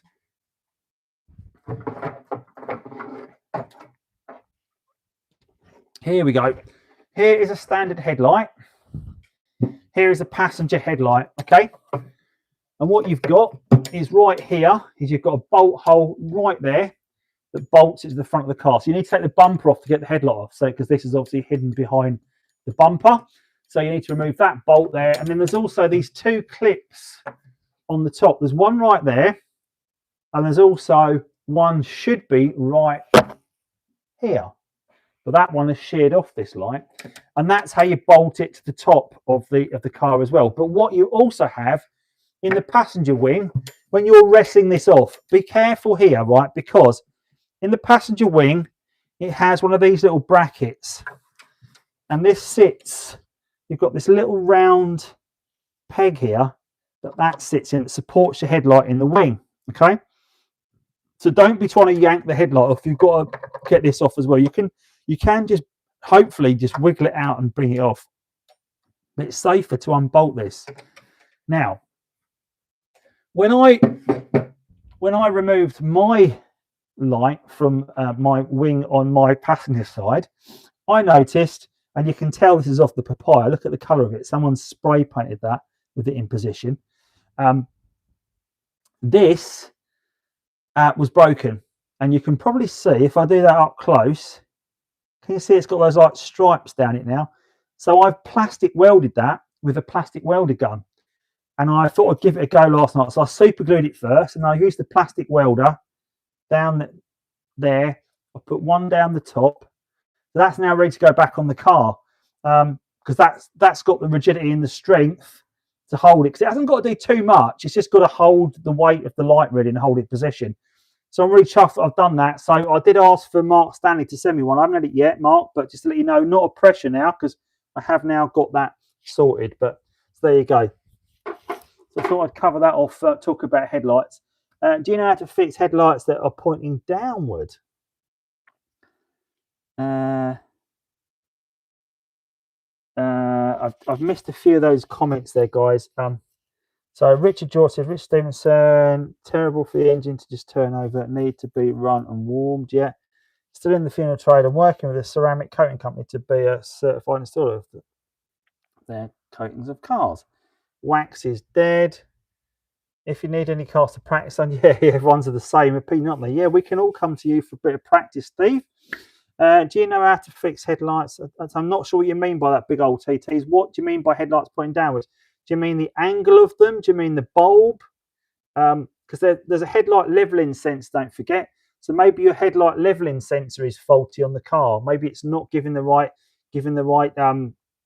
reading back to the car to make it change. Yeah. So I think you might have a bad headlight leveling sensor probably that's causing you a problem. That might be what it is. But one thing I was going to talk about that people I've noticed that are having a problem, people I'm meeting at shows and stuff, and they're talking about their cars. They're talking about problems they've got, and they're driving around in it still. So what is your take on that? Because cars are being driven into the ground, and they are cheap. But you know, would you, if you've got a problem with the car, do you fix it or do you break it? What do you do? You know, what is your thoughts on that? Do you, if your car is getting to the stage that you're thinking, well, it's, you know, I'll run it into the ground and then I'll break it for parts, or do you fix it? Do you keep it going? What's your thoughts, guys? I would hope most people that are on this chat tonight are going to keep their cars going, but it'd be interesting to know what you think. Let me know in the comments. Are you driving your car to keep it forever and fix it, or are you driving it until it breaks and then you're going to break it for parts? Be interested to know what you think on that, guys. 117C, no problem for a donations. Coating ain't cheap. Yeah, that's the trouble. Is I think coating is expensive in the parts, isn't it? So it's in the chemicals. That's the expensive bit. I'm going to grab that over there. Put that back over there because that was hanging down. Right. Oh. No, it started off tonight and it was nice and warm, and then it's got really cold, and I'm sitting. Keep the car. I'm too emotionally invested. Yeah, I think we're all of the same opinion, aren't we? It's those of us that are enthusiasts, we are definitely keeping the cars as long as possible. Interesting to see a few people that are I mentioned even tonight that they're coming back into the scene. It's one of those things. The scene, the Audi TT scene, is that people come and go all the time. But that means they go and then they come back into the scene. A lot of people have done it. I know, Richard, I think you've been in and out of the Mark 1 scene a little bit, but a lot of people are coming and going. Obviously, yesterday we saw Tony Porter, who's now driving around in a V-Dub rather than a TT, but I would imagine he'll be back at some point because I know he likes his car. TT's good on you. They have soul. They absolutely do. Yeah, these cars aren't hard to get bits for with the network of breakers we have around. Yeah, we've got some great breakers here in the UK. Most parts we can get hold of, and we've got 2 great breakers in Essex, another great breaker in North London. We've got a great breaker in South Wales. We've got the TT Spares boys up in Crewe. So, between those guys, we can get most things to keep these amazing cars on the road. So, most parts you can get from them that maybe are no longer available. You can get most of the consumable parts from Autodoc or from your VAG supplier. Again, I'd stay away, as I've mentioned already tonight, and in my video this week I've spoken about it at great length. Don't buy sensors cheap off eBay is the answer. Don't buy cheap sensors. If you're buying sensors, anything that talks to the ECU, buy genuine.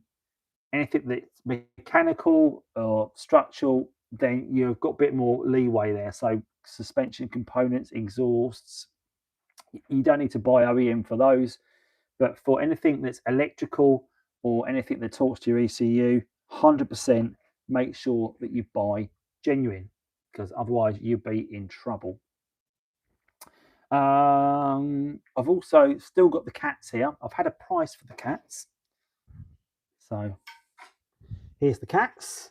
Here is my cats off my breaker car. So talking about earning money out of cars. So I've been offered £160 for these by Reclamit down in towards Thanet, and they're going to come and pick them up. And because they're not genuine cats, I think I will take that money and run. So that's £160 that will be going into the fund.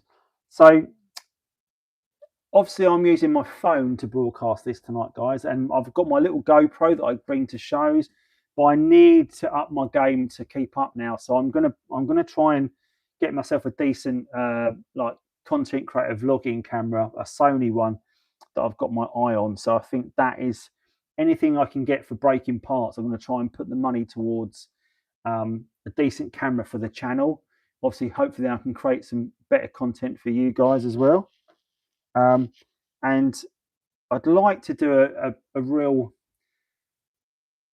arty film all about the Mark 1, and I think that would be the camera to do it on. So I think that's what I'm going to do. I'm going to get myself a nice camera and make a bit more of a feature-length video on the Mark 1 journey, really, and talk about all the models, talk about all the different styles of Mark 1, and try and get out there and meet those of you that have got the cars and feature your cars on the channel as part of that storytelling as well. Get some real arty shots, so I think that'd be a real project. I don't know what you guys think about that, if what the sort of content you want to come from the channel. Obviously I've done a few how-tos recently, and I've also got the Alternator how-to to come this week, and I've been doing a few videos on my top 7 myths and my top 7 suggestions for OEM parts, and do lots of videos on what you should look for, maintenance jobs, that sort of thing. But if there's particular videos you want me to cover off, guys, please let me know.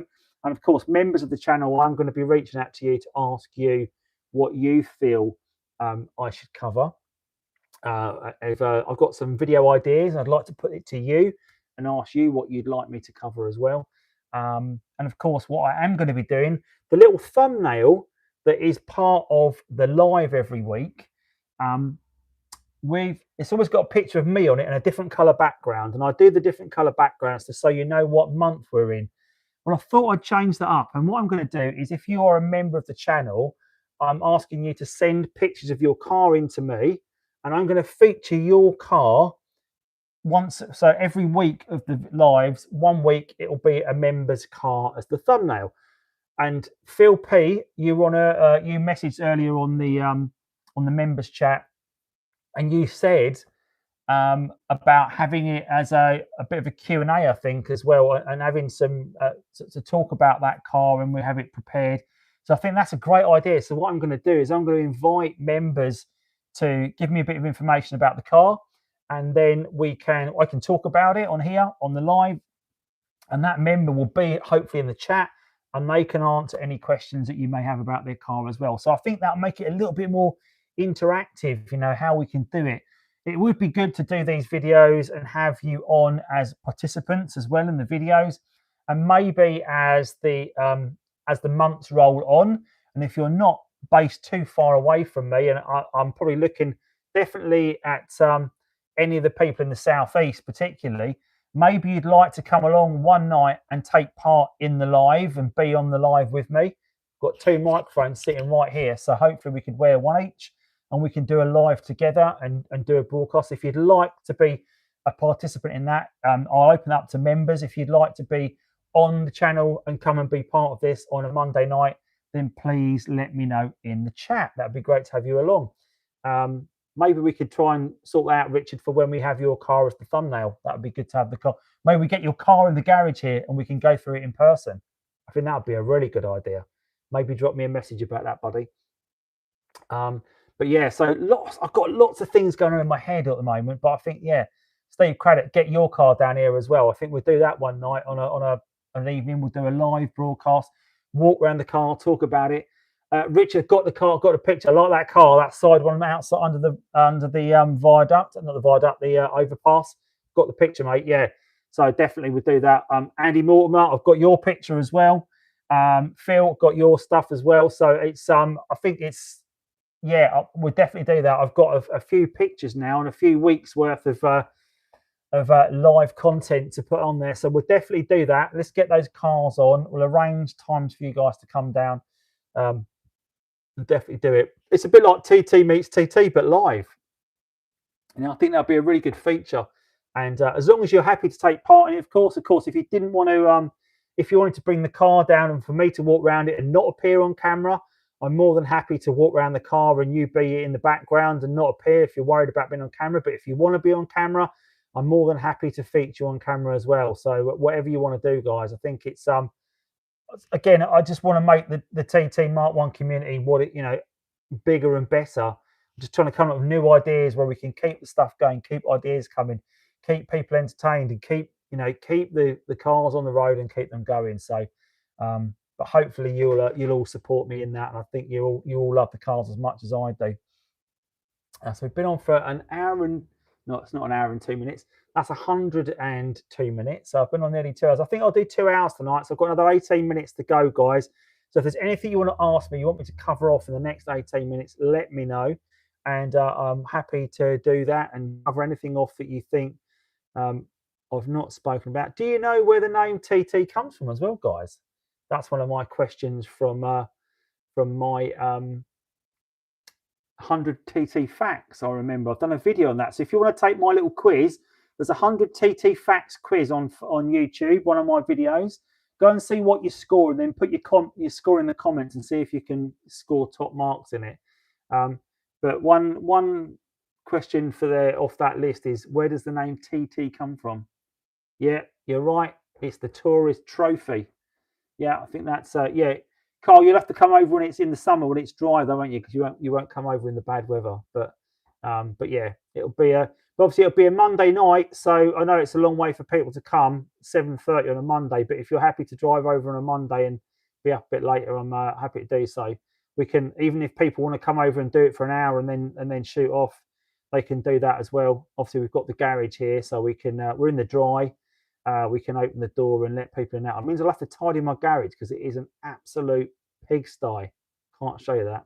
Yeah, I'll definitely do it on a dry night. We'll have to plan ahead, mate, and make sure it's on a dry night. But yeah, so I think we've got some really good plans actually coming up, haven't we now? We've got some good things ahead. Anytime you fancy us, yeah, absolutely. So I think maybe we'd do that, Richard. Maybe we could do it on a Monday. You come over a bit earlier, maybe, and we could do the engine strip down, then go live at 7:30 with your car in the garage and talk about it, walk around it, and show people how good it is. I didn't really get a chance to take any pictures or film really yesterday. I did a couple of lives at the show. Did one on TikTok, and I did one on. I'll bring a flask of tea. I presume that is. You can bring a flask of tea. We can keep warm in the garage then. And if we're lucky, maybe I'll ask the wife to make some savoury treats or some sweet treats for us in the kitchen, because she's just had a big order for a local supplier. Actually, she's just had a big order come in that she's going to be supplying cakes to one of our local cafes. In fact, those of you that have been to the meet at JD Classics, which is not far from us here at Lower Ladysden Farm, just up the road. If you've been there, it's a really good show. And she's going to be supplying the cakes for Lower Ladysden Farm moving forward for the coffee shop. So hopefully there'll always be some sneaky cakes lying around. Obviously, nowadays, cake is not what I'm about, obviously, since I've gone through my my weight loss and my sharp hair, as someone pointed out yesterday. But I still like a sneaky cake. But is what it is. But yeah, we'll definitely sort out, guys. Anyway, and we'll definitely have get you in the garage for. Yeah, well done, Mrs. Charger. Yeah, she's definitely cake baking extraordinaire. But okay, so that gives me a reason to get my garage tidy, doesn't it? This weekend, that's a project. Although I am going to watch Charlton Wrexham on Saturday. Going to Wrexham at Charlton, so I've got tickets for that. So I'm a bit busy Saturday. So Sunday is going to be a massive tidy up. I'll reach out to you, Richard. Maybe we can sort it out. Maybe you can be first up, batter up on the channel. I've got a few things. I've still got to do this fuel pump. Got to do this fuel filter still. Again, Bosch. It's genuine Bosch fuel filter for the 3.2. I'm going to get that on to make sure that we've got. I want to get this car as tip top as possible for going to Ypres in just. I think someone said it was 7 weeks. I think Gina put up on the TT Addicts group that it's 7 weeks till we go to Ypres, which is just flying by now. I think it was 7 weeks Saturday, actually. So I think it's even less than 7 weeks now. But of course, that's the International TT show for those of you that are coming to that. So if you want your hoodies and your t-shirts, then definitely jump on and get them ordered, because they are flying out the door now. Actually, we're getting a lot of people who order. I think there's going to be a lot of people walking around Ypres in Andycharger merch, which is going to be brilliant this year. I can't looking forward to that. I've heard Jeff Bedford's stuff just turned up today, so I will be posting that out to him as well, because he's had a t-shirt and a hoodie as well. So there'll be a lot of hoodies, a lot of different colours actually of hoodie as well. There's I think one's more is obviously the normal blacks and greys that we get. There's quite a few of those knocking around, but there's some more unusual colours to match people's cars. Obviously, I've got the blue. I've got one in milkshake as well, which is a really unusual colour. The wife's got a white one. I know there's a bright green one and a purple one have gone out last week. There was 2 yellow ones that went out last week. There was a purple one and a blue one that went out as well. What else went out as well? Oh, there's a red one I see someone had as well. T-shirts. There's the Daisy yellow that's gone out. There's the white T-shirt, 2 purple T-shirts. There's going to be people all over the shop in Andycharger merch in there, so I can't wait. 6 weeks on Friday, we travel to Ypres. Yeah, there you go. There we go. 6 weeks on Friday. Can't wait. So it means 6 weeks Wednesday I drive to Ypres then. Can't wait. Now, of course, if you are going to Ypres, someone raised something to me earlier, to David Pring, who is from East Anglia. He raised something earlier mentioning if you're buying your hotel in Belgium, they are putting VAT up in Belgium from the 28th of February on hotels as well. So like tourist tax. So if you book your hotel and pay for it before the 28th of February, you'll pay 6% VAT. If you pay for it after the 28th of February, you'll pay 12%. So a little tip there, if you've got the money to pay for it now, you've already paid, then happy days. But if not, if you pay for it on the day, you are going to pay a high amount of VAT. So David Pring raised that with me earlier, and he did tell me to. Well, I'd mention it in the chat tonight. Kenneth, heater core keeps clogging. Previous owner probably used regular coolant at some point.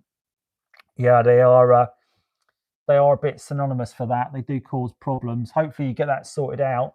And the heater matrix can be a bit of a pain to do, I think, in these cars, but it is what it is, and I'm sure it keeps you busy. It gives you something to do. But yeah, hopefully you get that sorted out, Kenneth. So if anyone else has got any questions for me, then please let me know. If you've got any questions about joining the channel as well, I'm happy to share those with you. Give you some information on how to do that. There's a big join link down the bottom there. If anyone wants to join, you can join the channel and help support us and keep bringing great content to you on the Audi TT Mark 1. And of course, I think Kenneth, I think you're from Scandinavia, aren't you, Kenneth? I think you're up that way, so I imagine your heater matrix is probably quite important for you to keep you warm at this time of year. Can you not put a flush in the system? You could do. Or scale from the iron block. Yeah, could be a problem, couldn't it? If it's all clogging up. But I'm just going to give you. I don't know if you remember the engine block, the block we've got right here. I thought I'd just give you a quick. You can see the car a bit more clearly now, can't you? But sitting right here, here is the 1.8 turbo lump. You can see it's all back together after a lot of like fiddling and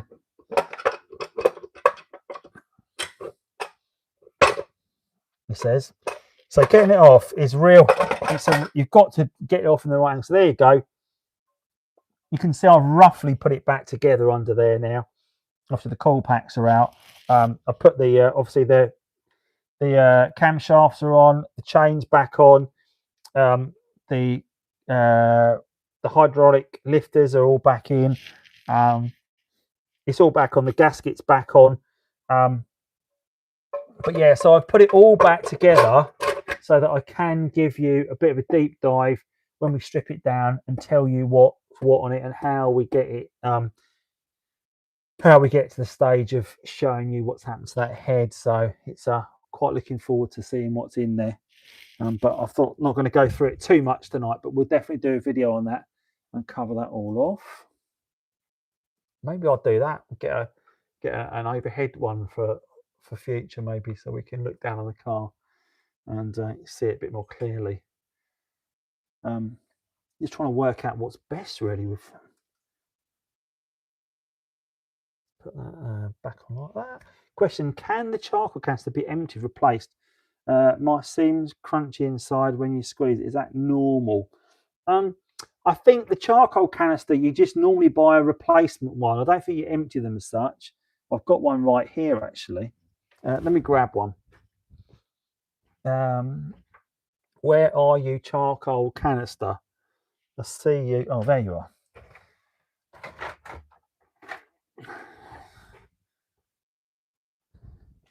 Here we go. So the evap canister, I guess to give it its proper name, charcoal canister. There's one right there. If I crunch it, if I could get up, I don't know if you can hear that, but it definitely crunches. It definitely has a little sound to it. I think it's meant to have that noise. I don't think it's meant to. I think that's the noise it's meant to have if you squeeze it. But I've not taken it apart. Maybe I'll do a. I'll cut one in half and we can have a look at inside one maybe at some point, so that can show you what's going on with inside a charcoal canister. Then that'll be. There's a lot of things I like to cut in half and have a look what goes on inside. Maybe that's the inquisitive nature of my my brain and way it works. But I like to know how things work, and it's probably why I do fiddle with so much with the cars, because I don't like them to.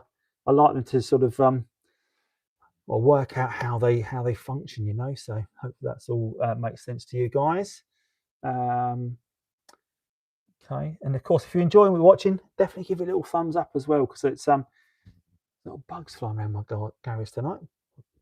But jobs I've got left to do on the 3.2, obviously. So as well as that filter, I want to get the brakes looked at before I go to Ypres, because I don't want to be driving there cooking the brakes again. Got all the tools in the car from yesterday from helping people out, like Steve, getting his car going, and for testing the battery. But got some really good TikTok have been really, I say TikTok, not even TikTok, it's I guess from being on YouTube. Top Don have sent me loads of great stuff. King Bolland have sent me loads of great stuff. That I've got that Mk1 code scanner.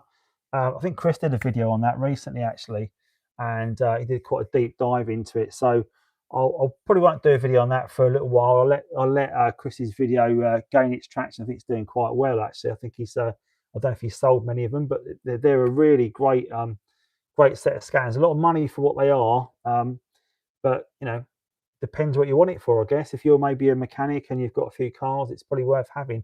There's a few different scanners around. I still think for a tenner, these are bang on. Absolutely getting them from Amazon. Read your codes to a certain level, allows you to wipe your codes, pretty much does most of the things you need to. If you need to read chains and do a bit more, then you need a bit more of a more powerful scanner. I get that.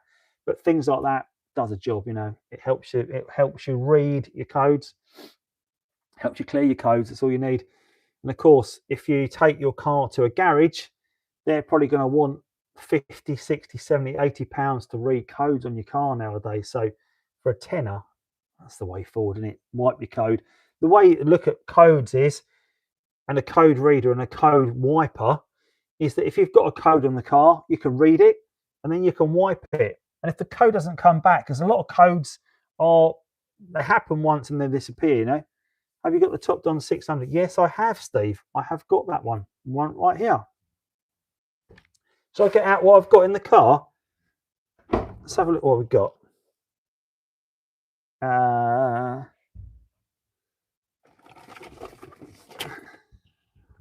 It's actually a new version of it, actually. So there is that is the JS 3000 that got Steve out of trouble yesterday. Amazing bit of kit. Just talk about that quickly. Highly recommend having one of these. Doesn't matter what brand you have, guys, but definitely get yourself one of these because that will get your car going no matter where you are. Got Steve out of trouble yesterday. Saves the RAC coming out. Massive set of crocodile clips on it as well. Really strong crocodile clips. So that will get you out of trouble, that one. But this is the 600S, I think, Steve, that you're talking about for doing codes, reading codes. It's actually shrunk down in size. They do it. There you go. So that's the 600S now. Nice little gadget. It's got your little plug bit in the top that goes in there as well. So you've got that's your OBD2 port there, and that's your code scanner. So it comes in a nice little case. Really lightweight actually compared to the other one. Because I've also got the 500S as well, the older version. It's quite big and clunky compared to this. But they've really shrunk it down. It's really quite powerful. If you want to try it out, Steve, anytime, give it a go. You know, next time I see you, you're more than welcome to give it a test drive. But I've got those on I get a discount for those on my TikTok shop. So if you want to buy one of these, definitely go to my TikTok shop and get yourself a discount on that. And of course on the JS 3000 as well. So this guy has everything. Let's play. Have you got it, Andy? Have you got a TT cup holder? Yes, I have. I've got a couple of different ones actually. So I've got the TT cup holder that comes as part of the kit, and I've also got these coffee cup holders that go around the air vents. That you take the air vents off, and then you put the ring in, and then you put the air vents back over, and they've got like a flap that flaps down. You put your cup in it, so you could have 4 cups of coffee in my car if you want. Can you teach Steve Credit how to use it? He already has one. Oh right, okay. He's already got one. Yeah, Steve. If maybe we could, maybe I could do a video, a how-to video on it, and then you can watch that, or you can come down and I'll show you how to use it. Or bring yours down. Have you got that model, that smaller one? Or have you got the older one, the bigger one? Because there is a. I'll see if I can find the 500. I'll have a look in my. Where is the 500? No. There you go. There's the box for the 500. That's the box for the 500S. That's the older one, the grey one, the much bigger one. But the 600 is much smaller. But these are This is also a great little gadget. They're only 20 quid at the moment on my TikTok shop as well. King Bollen, that's what you want, a little 560 like that. So you can test your battery. It tells you the health of your battery. Steve Chesham, I should have given you that to take home with you yesterday, because you could have tested the health of your battery when you got it home and see what sort of state it's in and see how much of health and charge it will hold. Great little gadgets to have around in the garage just to see how healthy your batteries are. So I used that, and that told me that the battery health on this car was 3%, the state of health. And when I retested it, it had 80% battery strength. So after I'd rebuilt it, definitely worth doing. Definitely, of all my little gadgets. What else have I got in my magic box of tricks? Oh, this is a great gadget. I'm going to talk about this as well. Right, what we got here. So maybe you've got a truck or a lorry. Then this one is a battery test that does up to 24-volt battery. So a lot of money go up to. You've got the 600S, yeah. Okay, so that's the smaller one. It's the newer one, but it's a smaller size one. But it's a great one. That's a great battery tester from Topped on the BT200 as well. Does the same job as the King Bollen one, but it does 24-volt batteries. I've got this jump pack from AC Mount, and the good thing about this one is it comes in its little package as well. Not only is it a jump pack, but it's also a tyre inflator. So yesterday we talked to a few people, and they were saying, "Oh, I've got my tyre inflator, but I haven't got my jump pack." Well, this does both. This is a great little gadget. Highly recommend it. By AC Mount. I haven't got any discounts for it, so I don't know, but I'd highly recommend picking yourself one up that's got a built-in tyre inflator, because that gets you out of so much trouble. So highly recommend that. I've always got one in the car, at least one of these in the car any one time. So if I'm stuck, I can jump the car. So there's just some of the great products that I've got knocking around that I've been supplied. And again, these things, if they work well, I will say they work well, and all of those things I've mentioned work really well. But I'll also tell people about things that don't work well, and I'm just going to grab some more bits right now, because these didn't work for me, and I want to talk about them as well. So someone on Facebook had just bought a set of these and installed them and got them to work, which is brilliant news that you got them to work. And somewhere in the US also got them to work. But I've got these Auxito LED headlight bulbs, and they don't work for me. So I tried these on my old 3.2. They didn't work. They come on instantly and then go straight off. I was like, right, okay. So I brought the Roadster into the garage, did the same headlight swap, same result. The light comes on instantly and goes off. And it's to do with the ballast. The ballast just aren't able to give it enough oomph for what it needs to be supplied. They're just not, the ballast just aren't up to it. So I don't know how the guy that's done it on Facebook has done it, but he's done it in great. Hats off to him how he's done it, but they didn't work for me. So these are about 80 quid to buy for a set of these, and I would say it's a gamble, because it may work for you and it may not. So I personally would not take the gamble. So I spoke to Auxito and I said, your lights do not work, and I'm going to tell people that in the video. You know, if you unless you can tell me how they work. So my video is very honest, because I want to make sure people know before they buy LED headlight bulbs the pitfalls of them, and these didn't work for me. But Auxito also do a battery jump pack that is fantastic, and I love it, and I've got that knocking around somewhere as well, and that's got a massive light on the front of it as well. So it's, and of course these jump packs, they're not just jump packs for the car, but they also supply power. They're like power banks, so if you needed them for mobile phones or powering whatever off, you know, like this ring light right here, don't need to run this off the mains. This can run off like a USB socket onto one of these power banks, so I can take this ring light anywhere. Definitely worth having.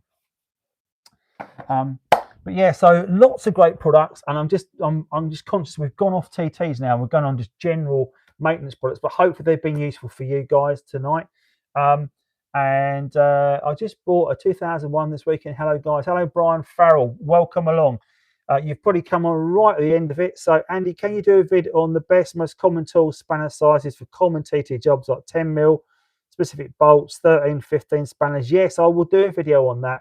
I was going to do a video, actually, an upcoming video on, I'm going to call it TT Toolkit, is what it's going to be called. And essentially, TT Toolkit is going to be the essential tools you need to work on the common size sockets. So things we know, you need a full set of Torx bits. So down to T20 up to T40, I think, or T45. They're essential. Allen key bolts, spline bits, full set of sockets, but these are all the common bits that you find on the TT for doing work on it. So it's definitely worth it. We'll do a video on that for you. So Riddler, there'll be a video coming on that in the next few weeks. But I think for me, I just want to, we're coming to an end now, really, because we've been live for 2 hours and 5 minutes, and it's getting late. But for me, just to close out for tonight, if you care about the Audi TT Mark 1, this is the place to be. There are other Audi TT Mark 1 YouTubers out there as well that are still active in the market, but most have drifted away now. There's still a few bits of content coming out from different people, but if you want to keep the Audi TT Mark 1 community going and focus on being part of this on a Monday night and keeping the spirit going, then definitely join me on a Monday night. Check out my content.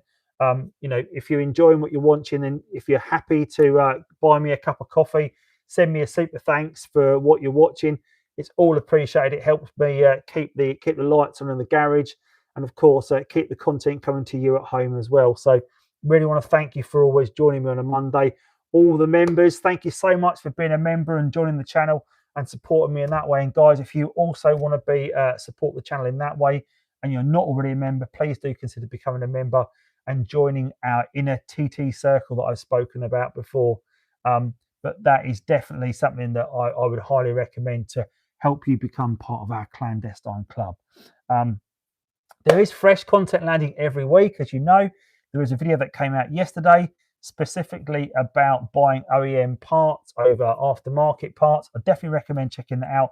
And of course, there's content coming every week. So even though I'm only live on a Monday night, there's content to keep you going throughout the week. So please check out my other videos. Give them a watch, give them a like, give them a thumbs up, give them a subscribe. It all helps. And please don't miss it. And, help me build this community, because I think this is the place for us to be. And I want to say, for me to you, I appreciate every single one of you, every comment, every like, everything you put up. Love it all. It's so good. And I'm just watching all those comments coming out. So Steve, Richard, Riddler, all of you, Carl, thanks so much for being here tonight. It's so great to see all those green names appearing now, as more and more every week as we get the membership built right up. It's great to have you all along.